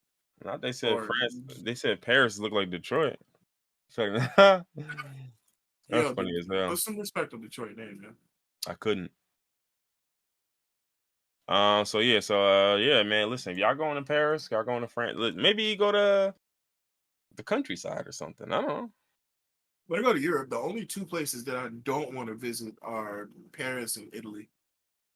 Oh yeah, Italy is off. Italy is off my list. Like there might be places I would go in Italy per se, but no, it is off my list. I've heard Greece has some racism, but it's not like the violent racism of Italy. It's more like people walking up to you and call you Shaquille O'Neal or Kobe Bryant. Oh, so like literally anywhere in the world. So like, Asian racism, like you in Korea, so Yeah. they call you Obama. So like that's normal racism. Niggas walking Italy, through. niggas. Wow, look at your hair. It's so kinky. So kinky. That boy hair naughty. No, you got a bad hair. You said what? He said you got a bad hair. You got bad hair. Oh, you said your girl heard of the bed bugs and took it off the list. Man, my ass wasn't going to Paris. Like, no. Yeah, nah. Listen.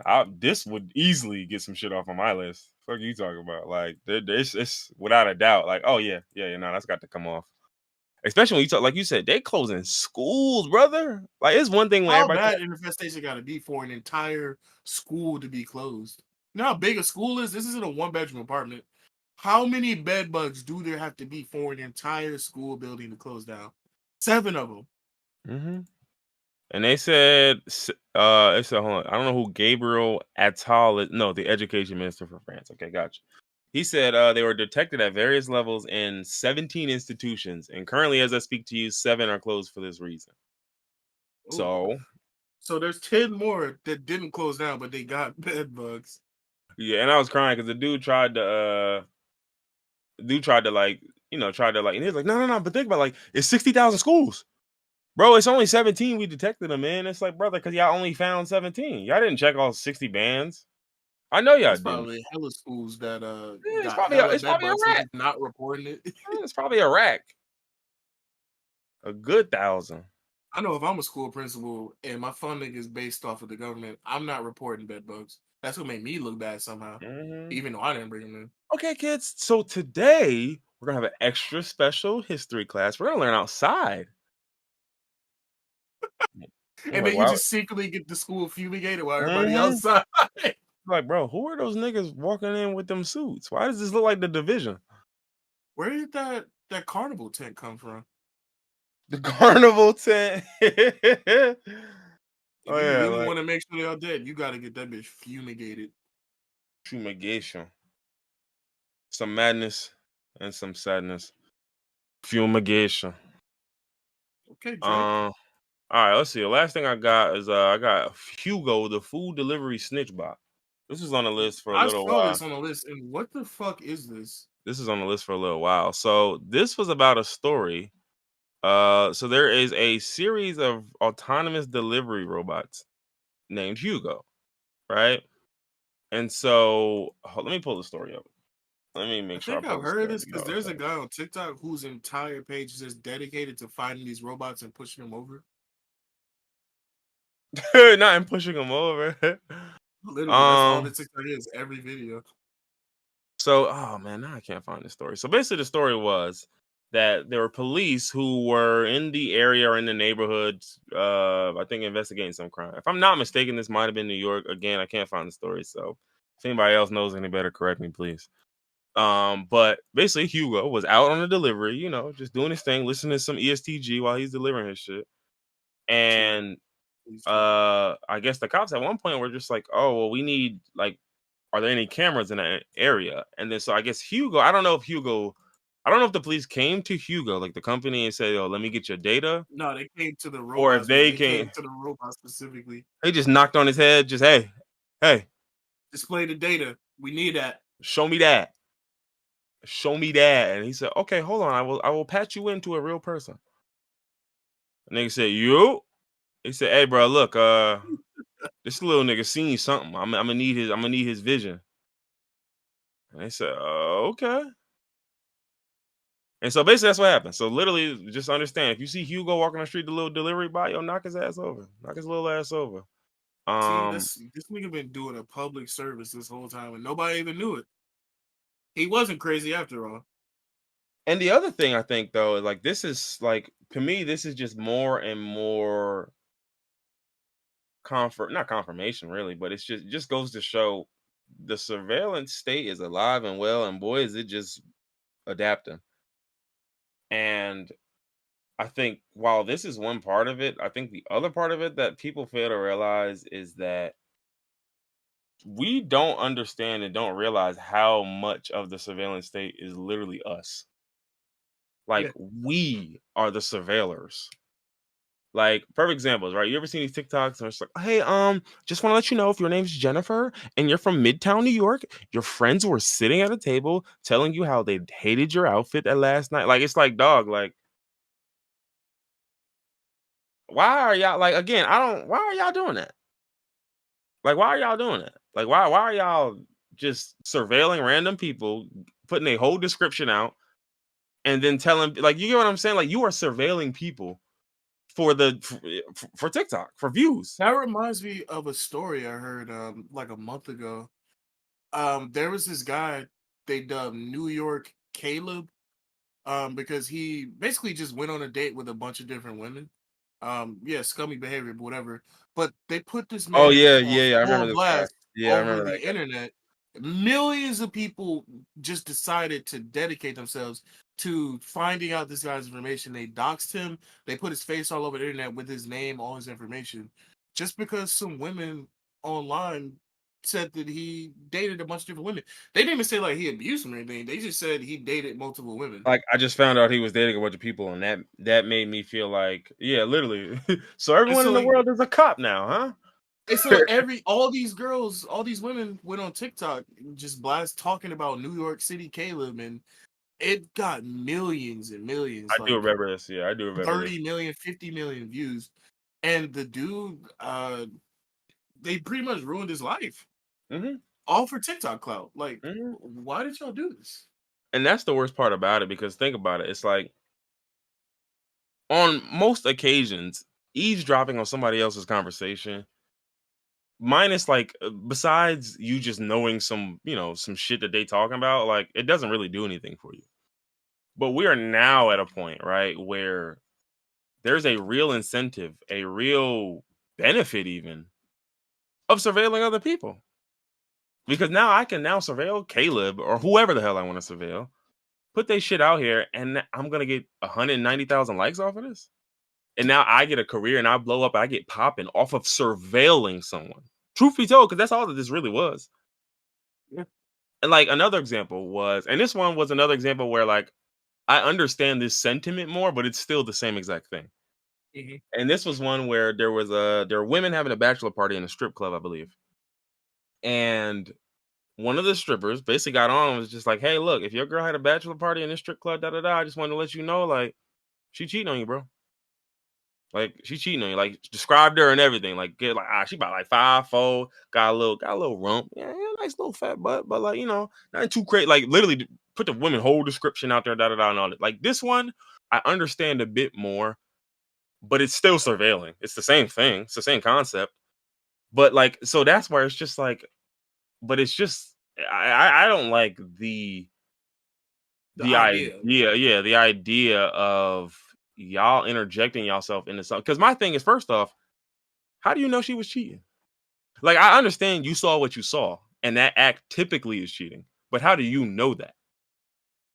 You get what I'm saying? Like, how do you know that's not the arrangement? How do you not know? Like, all right, he said, "Hey, look, whatever you do on your bachelorette weekend, whatever I do on my bachelor weekend, that's what it is." Like, how do you not know that's the arrangement? You wouldn't. You know why? Because it's not your business to know. Yeah. There's no world where you should know that because it ain't none of your business. And so I think when you combine shit like this with people just like being so eager to tell other people's business, along with the fact that because so many celebrities overshare, now people expect to know your business, right? To the point to where think about all these cases, Pop Smoke, all these other people, they were being surveilled, they were being watched by somebody who could follow their every move and get to them.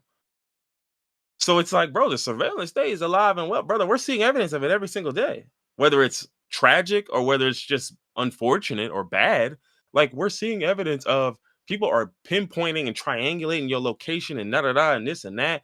I mean, and it's just, I wish a lot more folks really thought to themselves about like, all right, like where is this headed, and not and just not participating. Yeah. Like again, listen. I do it all the time. If I'm in public and I hear somebody talking and that it sounds like some good tea, nigga, I'm finna ear hustle. Shit, me, Exactly. And there's nothing wrong with I'm finna ear eavesdropping hustle. on random niggas because you don't know them. You Yeah, can't because I affect their can't do lives. nothing with this. Yeah, I'm Now, finna go home it and tell my takes girl like, yo, this nigga in the club was wilding. That's it. a Yeah, different type of nigga to eavesdrop and then go on Twitter and say, "Yo, I don't, Erica, your friends ain't your friends. I'm telling you now. They was talking mad shit about you at Panera Bread." yeah, especially when you don't even know Erica bond with these girls. Like they might talk like that regularly to each other, and it's not like these girls was talking behind her back. They already said this shit to her. Like you don't know none of this. You don't know any of this. So it's like, why are you interjecting yourself into somebody's shit? Again, I listen. I can't tell y'all not to eavesdrop because I would be a hypocrite because I be eavesdropping. Like if you talking in public and you saying something and I walk past it, yeah, so I'm at the wall with my 13 kids. 13 kids, nigga? Damn, 13? Hold on, let me stop. Let me stop. So he at the mall with 13. What car did you drive? Like, like now I want to know shit now. Like 13 kid nigga, were you in a Honda Odyssey? What were you driving? How did you get 13 of them niggas to the mall? Like, but it's just like y'all going online. It's just, hey, listen, Keisha, I just want to let you know your man at the mall with your Ultima. He talking to shorties. He giving them his number, and I seen him drop another girl off at Starbucks. Like, bro, what? You don't know who that girl is. You have no clue who that is. That could be the girlfriend, and and meanwhile, you done put all that shit out there and made it seem away. And it's like it could just be something not that damn serious. But it's just like people are interjecting themselves into this shit. And it's so funny because it's like, it's funny how when it's a benefit for y'all will throw yourselves directly in the middle of somebody else's shit. But when niggas need y'all in their shit, y'all know where to be found. Like when It's somebody's just the like, yo, way it look, I works. need help, I need help, I need this, and they telling you, they giving you willingly all this information. Y'all don't want to hear none of that shit. Like it's like, yeah, like y'all hate when a nigga give you the information because then I can't surveil you because I didn't surveil you and get it. It's like you only respect the information found through sleuth work, through detective work. Niggas is Lupin the third. Derogatory. Derogatory. Yeah, because Lupin was was a solid dude. Wasn't he a thief? I mean, that's fine. I don't really care. Like he was Yeah, stealing. I'm rocking with Yeah, I'm rocking with it. thieves stealing from the rich. I mean, he was a detective, wasn't he? Was he? Was he a cop? I don't think he was. Uh, Like he was working with he boys. wasn't I a know that. cop. He was a private PI probably.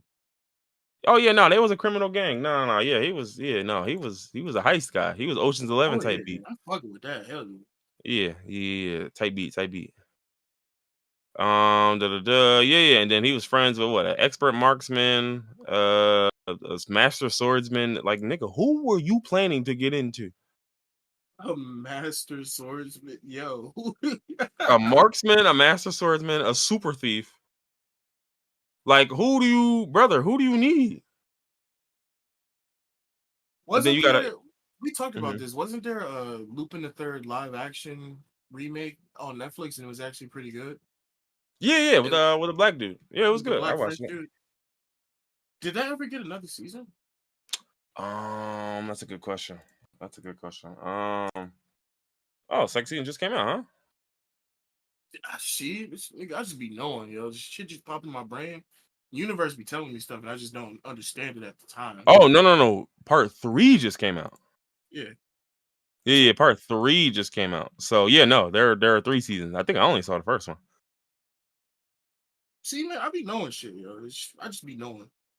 Yeah, but I watched the first Oh, one. this shit I enjoyed it. literally just came October 5th, 2023. This shit just came out. It came out like 2 days ago now. Okay, yeah. No, I It thought has it a was good though. 97% on Rotten Tomatoes. Damn. I thought it was good. This I is good. enjoyed it. Um, Chalked it up for another good live action remake. One Piece and Lupin the Third. Only two good live action animes. you bugging. You wasn't feeling Dragon Ball Evolution? That worst movie I've ever seen in my entire life. No funny shit. I'm looking at the cast for Dragon Ball Evolution, and this is the funniest fucking thing I've ever seen in my life. Who is even in it? Like Justin Chatwin is Goku and Emmy Rossum is Bulma. What are we doing? Who the fuck is Justin Chat? First off, Chatwin, that's another crazy name. It's not as bad as Pillsbury, but Oh, I got you. I'm gonna post in the chat. That's Goku. I remember what he looked like because I watched the movie when I was younger. But like, what movies other than Dragon Ball Evolution has this nigga? Who is this nigga? Well, I know he was from Shameless. That's literally what I know him from. But he was in Shameless, War of the Worlds, The Invisible. Oh, was Another. he the kid? He was Tom Cruise's son in World of Worlds. I don't know who he was in War of the Worlds. Robbie, yeah, he was the kid. He was Robbie Faraday. Okay. Oh yeah, he was. Wow, that's crazy. Okay, yeah, he was Robbie. I actually do know this nigga. Okay. We But I rock with thought this Mark. was hilarious. Like this shit killed me. I will keep my comments about Emmy Rawson to myself. I promise not to do too much. You picked the worst possible picture, nigga. What is this? This picture is terrible. You didn't have to do Oh, that of to him? me. I know, I did. I did. You did That's that Goku. purposely. No, that's Goku. Yeah, no. That's Goku. What do you mean? I don't. I didn't Look pick a like a picture. I cracked did. out Bill Hader. That's just Goku. That's Goku. What do you mean? But yeah. So there's there. Oof. Ooh, Anywho, Chapman is a crazy name, man. I what can't else we got? pronounce that. Oh, we don't got nothing else on the agenda. All right, cool. Any final words? Any last things to say? Uh, We didn't do a review of our Gary. fantasy. I don't know if you want to, but Oh yeah, we can talk about fantasy since I won last week. I actually yeah, want to where talk I about caught a dub too. So like, I'm yeah. yeah, Dubberinos, the Dub Boys, no longer bozo behavior. This is Dub behavior. We be winning. Unfortunately, it does not look like I'm gonna win this week. He said, unfortunately, it seems my winning has come to an end. My one win, it seems like it's over because I'm going against the Golden State Warriors in their prime this week. I'm going against KD, Steph, Clay, Draymond. Shit, they got Embiid too. Like, They just like throwing nigga they got. The nigga I'm going against has Justin Jefferson, Jonathan Taylor, fresh off of his injury, so he might not go crazy since he's just coming back. But One can Cooper, only hope. this nigga has 2 wide receiver ones. He's got a Cooper Cup. I'm done. And I think the sickest part is not just the team; it's the fact that he picked those 2 guys in place. Well, like granted, he picked them in solid places, but it's like you had 2 players who didn't play for 4 weeks, and you're 4-0. That actually He's pisses been me off. lucky this whole time. This nigga he's made the most amount of trades in the league just bouncing niggas around until JT and Cooper Cup can come back. He's just been bouncing niggas around. And he's just been staying afloat. He's in second place 4-0 with 575. I'm in 9th place 1-3 with 538. Bro, He has go to 40 the more league. points than me. Go to the league and look. That's insane. But go to the league and look at points against. That nigga, he is casting spells. Oh my god. This is like when niggas used to play you, and every time they run into you, 98 points, huh? You pick your best niggas, the best matchup. You like, yo, you got Justin Jefferson against a secondary that the entire secondary quit the day before. Nigga have 12 points.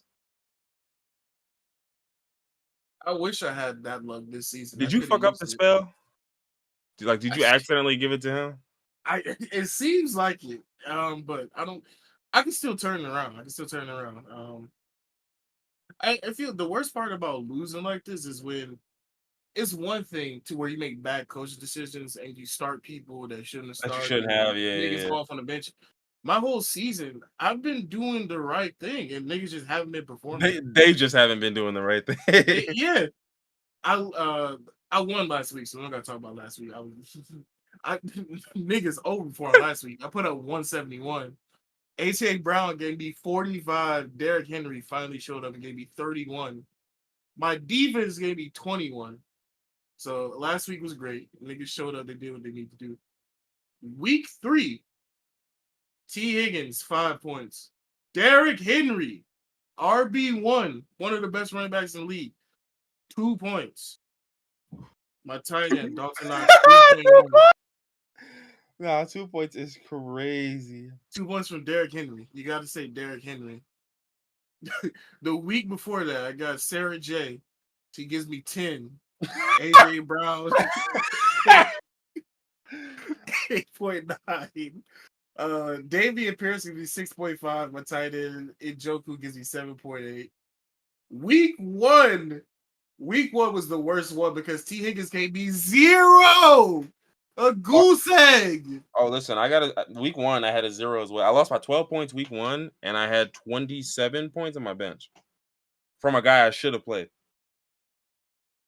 You know, I'm in the same boat because I had 99. The nigga I was going against had 20.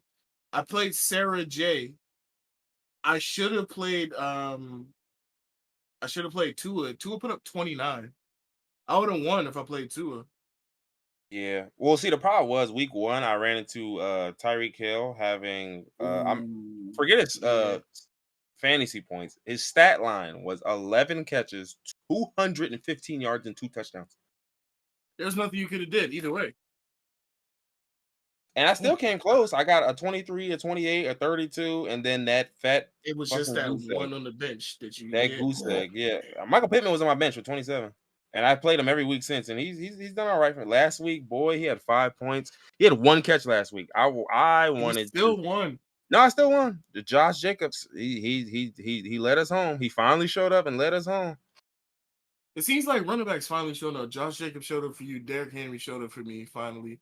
One nigga Swift, I've been leaving him on the bench because I was worried about him, but he's gone off one too many times.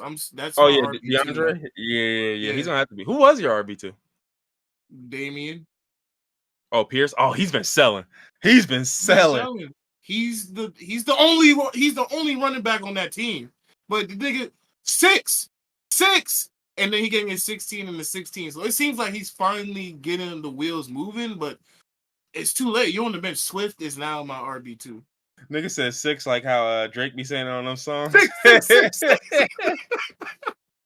Yo, you want to see something funny? The first 2 weeks while Swift was on my bench putting up nutty, disgusting numbers. Listen, go to my current matchup for this week, right?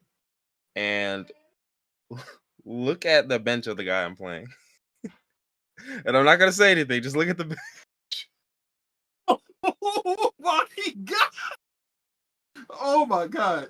Javonte Williams questionable. Austin Eckler out. Deshaun Watson out. No, not my bench. Not my bench. Look at his bench. DJ Moore put up 55 on the bench. Oh, DJ Moore has been cooking this season. But no, nasty enough. Please look at the flex he played over DJ Moore. No fucking Jerry Jeudy. And why would you even play Jerry Jeudy? All right, all right. Let me because I was telling my brother about this the other day. Let me just DJ Moore has had 20, 15, and 34 before that game. Yeah, exactly. What? Hold on. I'm not done. Would you even? I'm not done. He has Adam Thielen on his bench, and I know Adam Thielen. Come on, Adam Thielen. No, Adam Thielen's been cooking this season too. He's had 24, 40 and 19. Adam Thielen has been cooking this season. My brother, you could have picked DJ Moore or Adam Thielen, and you went with a guy who, put it this way. Why would you pick Jerry Jeudy? DJ Moore and Adam Thielen have had bigger games than Jerry Jeudy's entire stat line for the year. Jerry Jeudy they've had 0 the first game, 0, 6, 17, and 10. Why would you start Jerry Jeudy over either of them? Especially Jerry Jeudy against the Jets. I just Jerry Jeudy against the Jets when you could have had DJ Moore versus Washington after you just watched AJ Brown eat that secondary alive. Now I get it. Maybe you didn't have much faith in Fields. And I ain't gonna hold you. I can't be mad at that because I was close to not playing Justin Fields. But I said, you know what? I don't have much of a choice. He's just got to do his job. Because I was considering playing Sam Howell. Boy, am I glad I didn't. Oh man, nah. Well, no, that's not true. He had 26 points, so I wouldn't have been that mad. But Justin Fields at 38, so I don't know. Where does that leave us? I think it's interesting that both DJ Moore and Adam Thielen have been cooking up this season because DJ Moore, he wasn't really doing shit in Carolina, and now he's on another team and he's cooking up. And Adam Thielen is in Carolina cooking up when DJ Moore was not cooking up. Like, what's different there? I mean, other than the quarterback, obviously. I think But DJ Moore was just average when he was in Carolina. Now the nigga's a superstar, and now Adam Thielen is coming in, putting up crazy numbers in Carolina. well, even when DJ Moore was in Carolina, I always felt like He was better than what they were yeah, he showing was him. better than what they were giving him. He was better Yeah. than like the production that they were allowing. And so I think he sort of had the similar thing early on with the Bears, whereas like week 1 they were barely targeting him. Week 2 it's like he made something out of nothing, but it was still like, bro, why is DJ Moore ending a game with 4 catches? You don't have 4 receivers. catches, and he turned it into It's him and Darnell Mooney. Like there's no reason like he's not seeing the ball. So I don't know, but the thing with Adam Thielen actually is just like it's so funny because niggas is like, yo, Adam Thielen is washed, and I'm like, all right, guys, he is, but he he is, is, but there's different types of washed, right? Like he's not wide receiver 1 anymore, so yeah, he's washed in that regard. But it's he's like if you still a got a strong wide receiver yeah, too. he's But it's still a strong not wide receiver quarterback. 2, and if you've got a real wide receiver 1, then he's exactly the guy you want as your wide receiver 2. He's Because literally the definition of a wide receiver too. Like some niggas, you try to squeeze a real wide receiver 3 or wide receiver 4 into that wide receiver 2. He's a legit wide receiver too.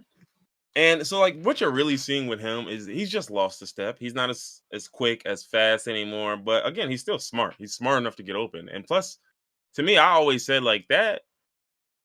Like, brother, I watched Amendola and Wes Welker when they were like old, cook niggas still. So like, I understand about like, because brother, there was a point in time where Wes Welker and Madden had like 86 speed. I don't know if you know, he is slower than most linebackers at 86. Yeah. Like, but he was getting open in real life. It didn't matter what, like, you know what I'm saying? It didn't matter how slow he was, because nigga, I'm finna run these routes and I'm finna get open. And so Adam Thielen is still running these routes. Now he's not getting the same separation, although truth be told, he was really never a separation guy because he's a possession receiver. Like he's a good route runner who catches, possession catches. Like, so I think, listen, that's why I think Carolina has problems, and I think their lack of receivers isn't as big of a problem as people are making it. I think the team itself is just not coached well. It's not running well. The Oh yeah, playbook's for not sure. clicking. Like, I don't think it's a matter of, I don't think it's a matter of like, because granted, I mean, brother, the Houston Texans don't have receivers. I'm watching Nico Collins and Tank Dell give niggas the business every week. So it's like that no receiver argument is kind of corny to me because you can look around. There's quite a few teams There's a lot of teams with no who don't receiver. even have a single receiver that's worth, you know what I mean? Like, so that part I'm just like, man, y'all gonna have to figure it out, because I mean, you got options. I just think a lot of it is offense, because you can't tell me the Texans are a better team to be on right now than the Panthers. I don't believe that. I don't believe that. Now, I believe the Texans probably have a better future than the Panthers, but you can't tell me that the Panthers are a better team or worse team right now than the Texans. I just don't believe it, because the Panthers actually have a defense. And I think the Texans, no, the Texans signed some guys. They got a decent defense. I mean, actually, I'm curious. Let's see what the Texas defensive stats is. Let me see. Texans Texans. defensively haven't been doing bad. Oh, of course. I can't see it because it's not free. You fucking bastard. Yeah, Let's see. Texans fantasy wise, they put up an 8, -1, a 14, and a 13. Yeah, I'm not That's talking about pretty like good I'm defensively. not talking about fantasy. I just mean like in general. Oh, you're Like, looking at like the actual players. yeah, points per game, they're number 11, so almost top 10. Yards per game, number 13. Points per play, number 13. Yards per play, number 18. So they're about They're an average. average to Yeah, above average defense. And yeah, so I mean, but again, I think Carolina's defense is better than y'all's. Now, whether it's been playing like that is, a whole different story. But because actually, let me look at that. Let me look at the Panthers defense. It's not great. Oh, those numbers aren't good. The one thing they are doing well is getting niggas off the field on third down. But other than that, this Panthers defense is below average, if not terrible. They're terrible at points per play and points per game. terrible like bottom tier. Like what are Like they? like 27th in the league Oh man, in god points per damn. play and 25th in the league in points per game. But I think a lot of that is offensive. Like a lot of that is the fact that their offense isn't moving Their the ball. offense Like, sucks, so they're always on the field. yeah, Niggas get tired. because their offensive rank points per game 24th, yards per game 25th, points per play 28th, yards per play 30th, third down conversion 14th, about average, fourth down conversion 24th, red zone scoring 26th, touchdowns per game 24th. Like the offense just stinks. So Yeah. unfortunately, it's bleeding into the defense. Just for fun, look up the Broncos. I want to see if that one game where they got 70, if Oh it yeah, averaged like throughout their other games. that's gonna skew the shit out of their Yeah, that's stats. what I want to see. Let's see. Broncos defense. I don't care about that. I don't care about that. Let's see. Team rankings. All right, let's get it. So the Broncos, let's just go the worst. They are the worst. Wow. Wow. This is kind of crazy, dog. There's red all over this chart. They are 25th in sacks, 25th in defensive turnovers, last in points allowed, Oh man. last in total yards, second to last in pass yards, last in rush yards, last in pass touchdowns, 25th in pass completions, 29th in rush touchdowns, last in total touchdowns, obviously. Second to last in red zone touchdown percentage, last in first down, like first downs allowed. Yeah, they are dog shittington. You remember when the Broncos used to have a good defense? Pepper Strong remembers. What a world we live in now, man. It's crazy. This isn't the world I grew up in. Who's the best? The Lions are the best run defense in the league. Interesting. Niggas be sleeping on Lions because they've been bad for so long that people just Yeah, niggas are just like, automatically bro, get you got to mad. show me. You just got to show Yeah. me. Like, Oh, you're the Lions, bro. You got y'all niggas suck. They're good. The Lions are good now. I don't know what they've been doing with Jared Goff, but he's not. Dare I say, Jared Goff is. He's a little bit above decent. If we're on like a scale of 10, I would hey, say Jared Goff is a 7. yeah, he's above average. I'll give him that for sure. I don't think there's any metrics to show that he's not above average. So yeah, he's definitely above average. I mean, he was stinking it up for a while, and like Yeah, he was. He sure he was. was definitely stinking up. But like they got an above average quarterback. They've got great weapons, wide receivers, and running backs, and the defense is actually good. The Lions are good now. People just need to accept it. Yeah, they still gonna have to show us, but sometimes you just try to run from the inevitable. The Lions are 3-1, by the way. The Mm-hmm. Bengals, who just went to the Super Bowl 2 years ago, are 1-3. So let's put that in perspective. Mm-hmm. Yeah, the Bengals defense is not bad. It's usually about average. They got a few things they're above average in. When it comes to rushing defense, they are among the worst teams in the league. Oh, who's going against Bengals this week? Oh, I don't know. Arizona. James Conner finna Arizona. put James up Conner about to go fucking. Oh yeah, stupid. let's go. Putting Mm-hmm. bets in right now as we speak. All right, but shoot, we got anything else? Because I'm about to be sitting up here talking about defensive ratings. I think the people like defensive ratings, but I think we're good. I think we're finished.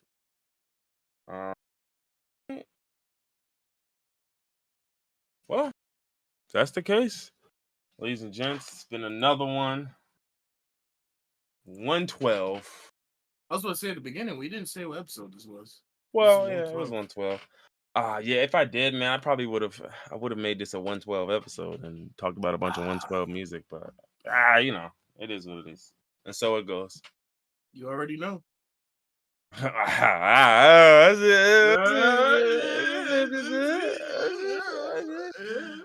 right, we up out of here.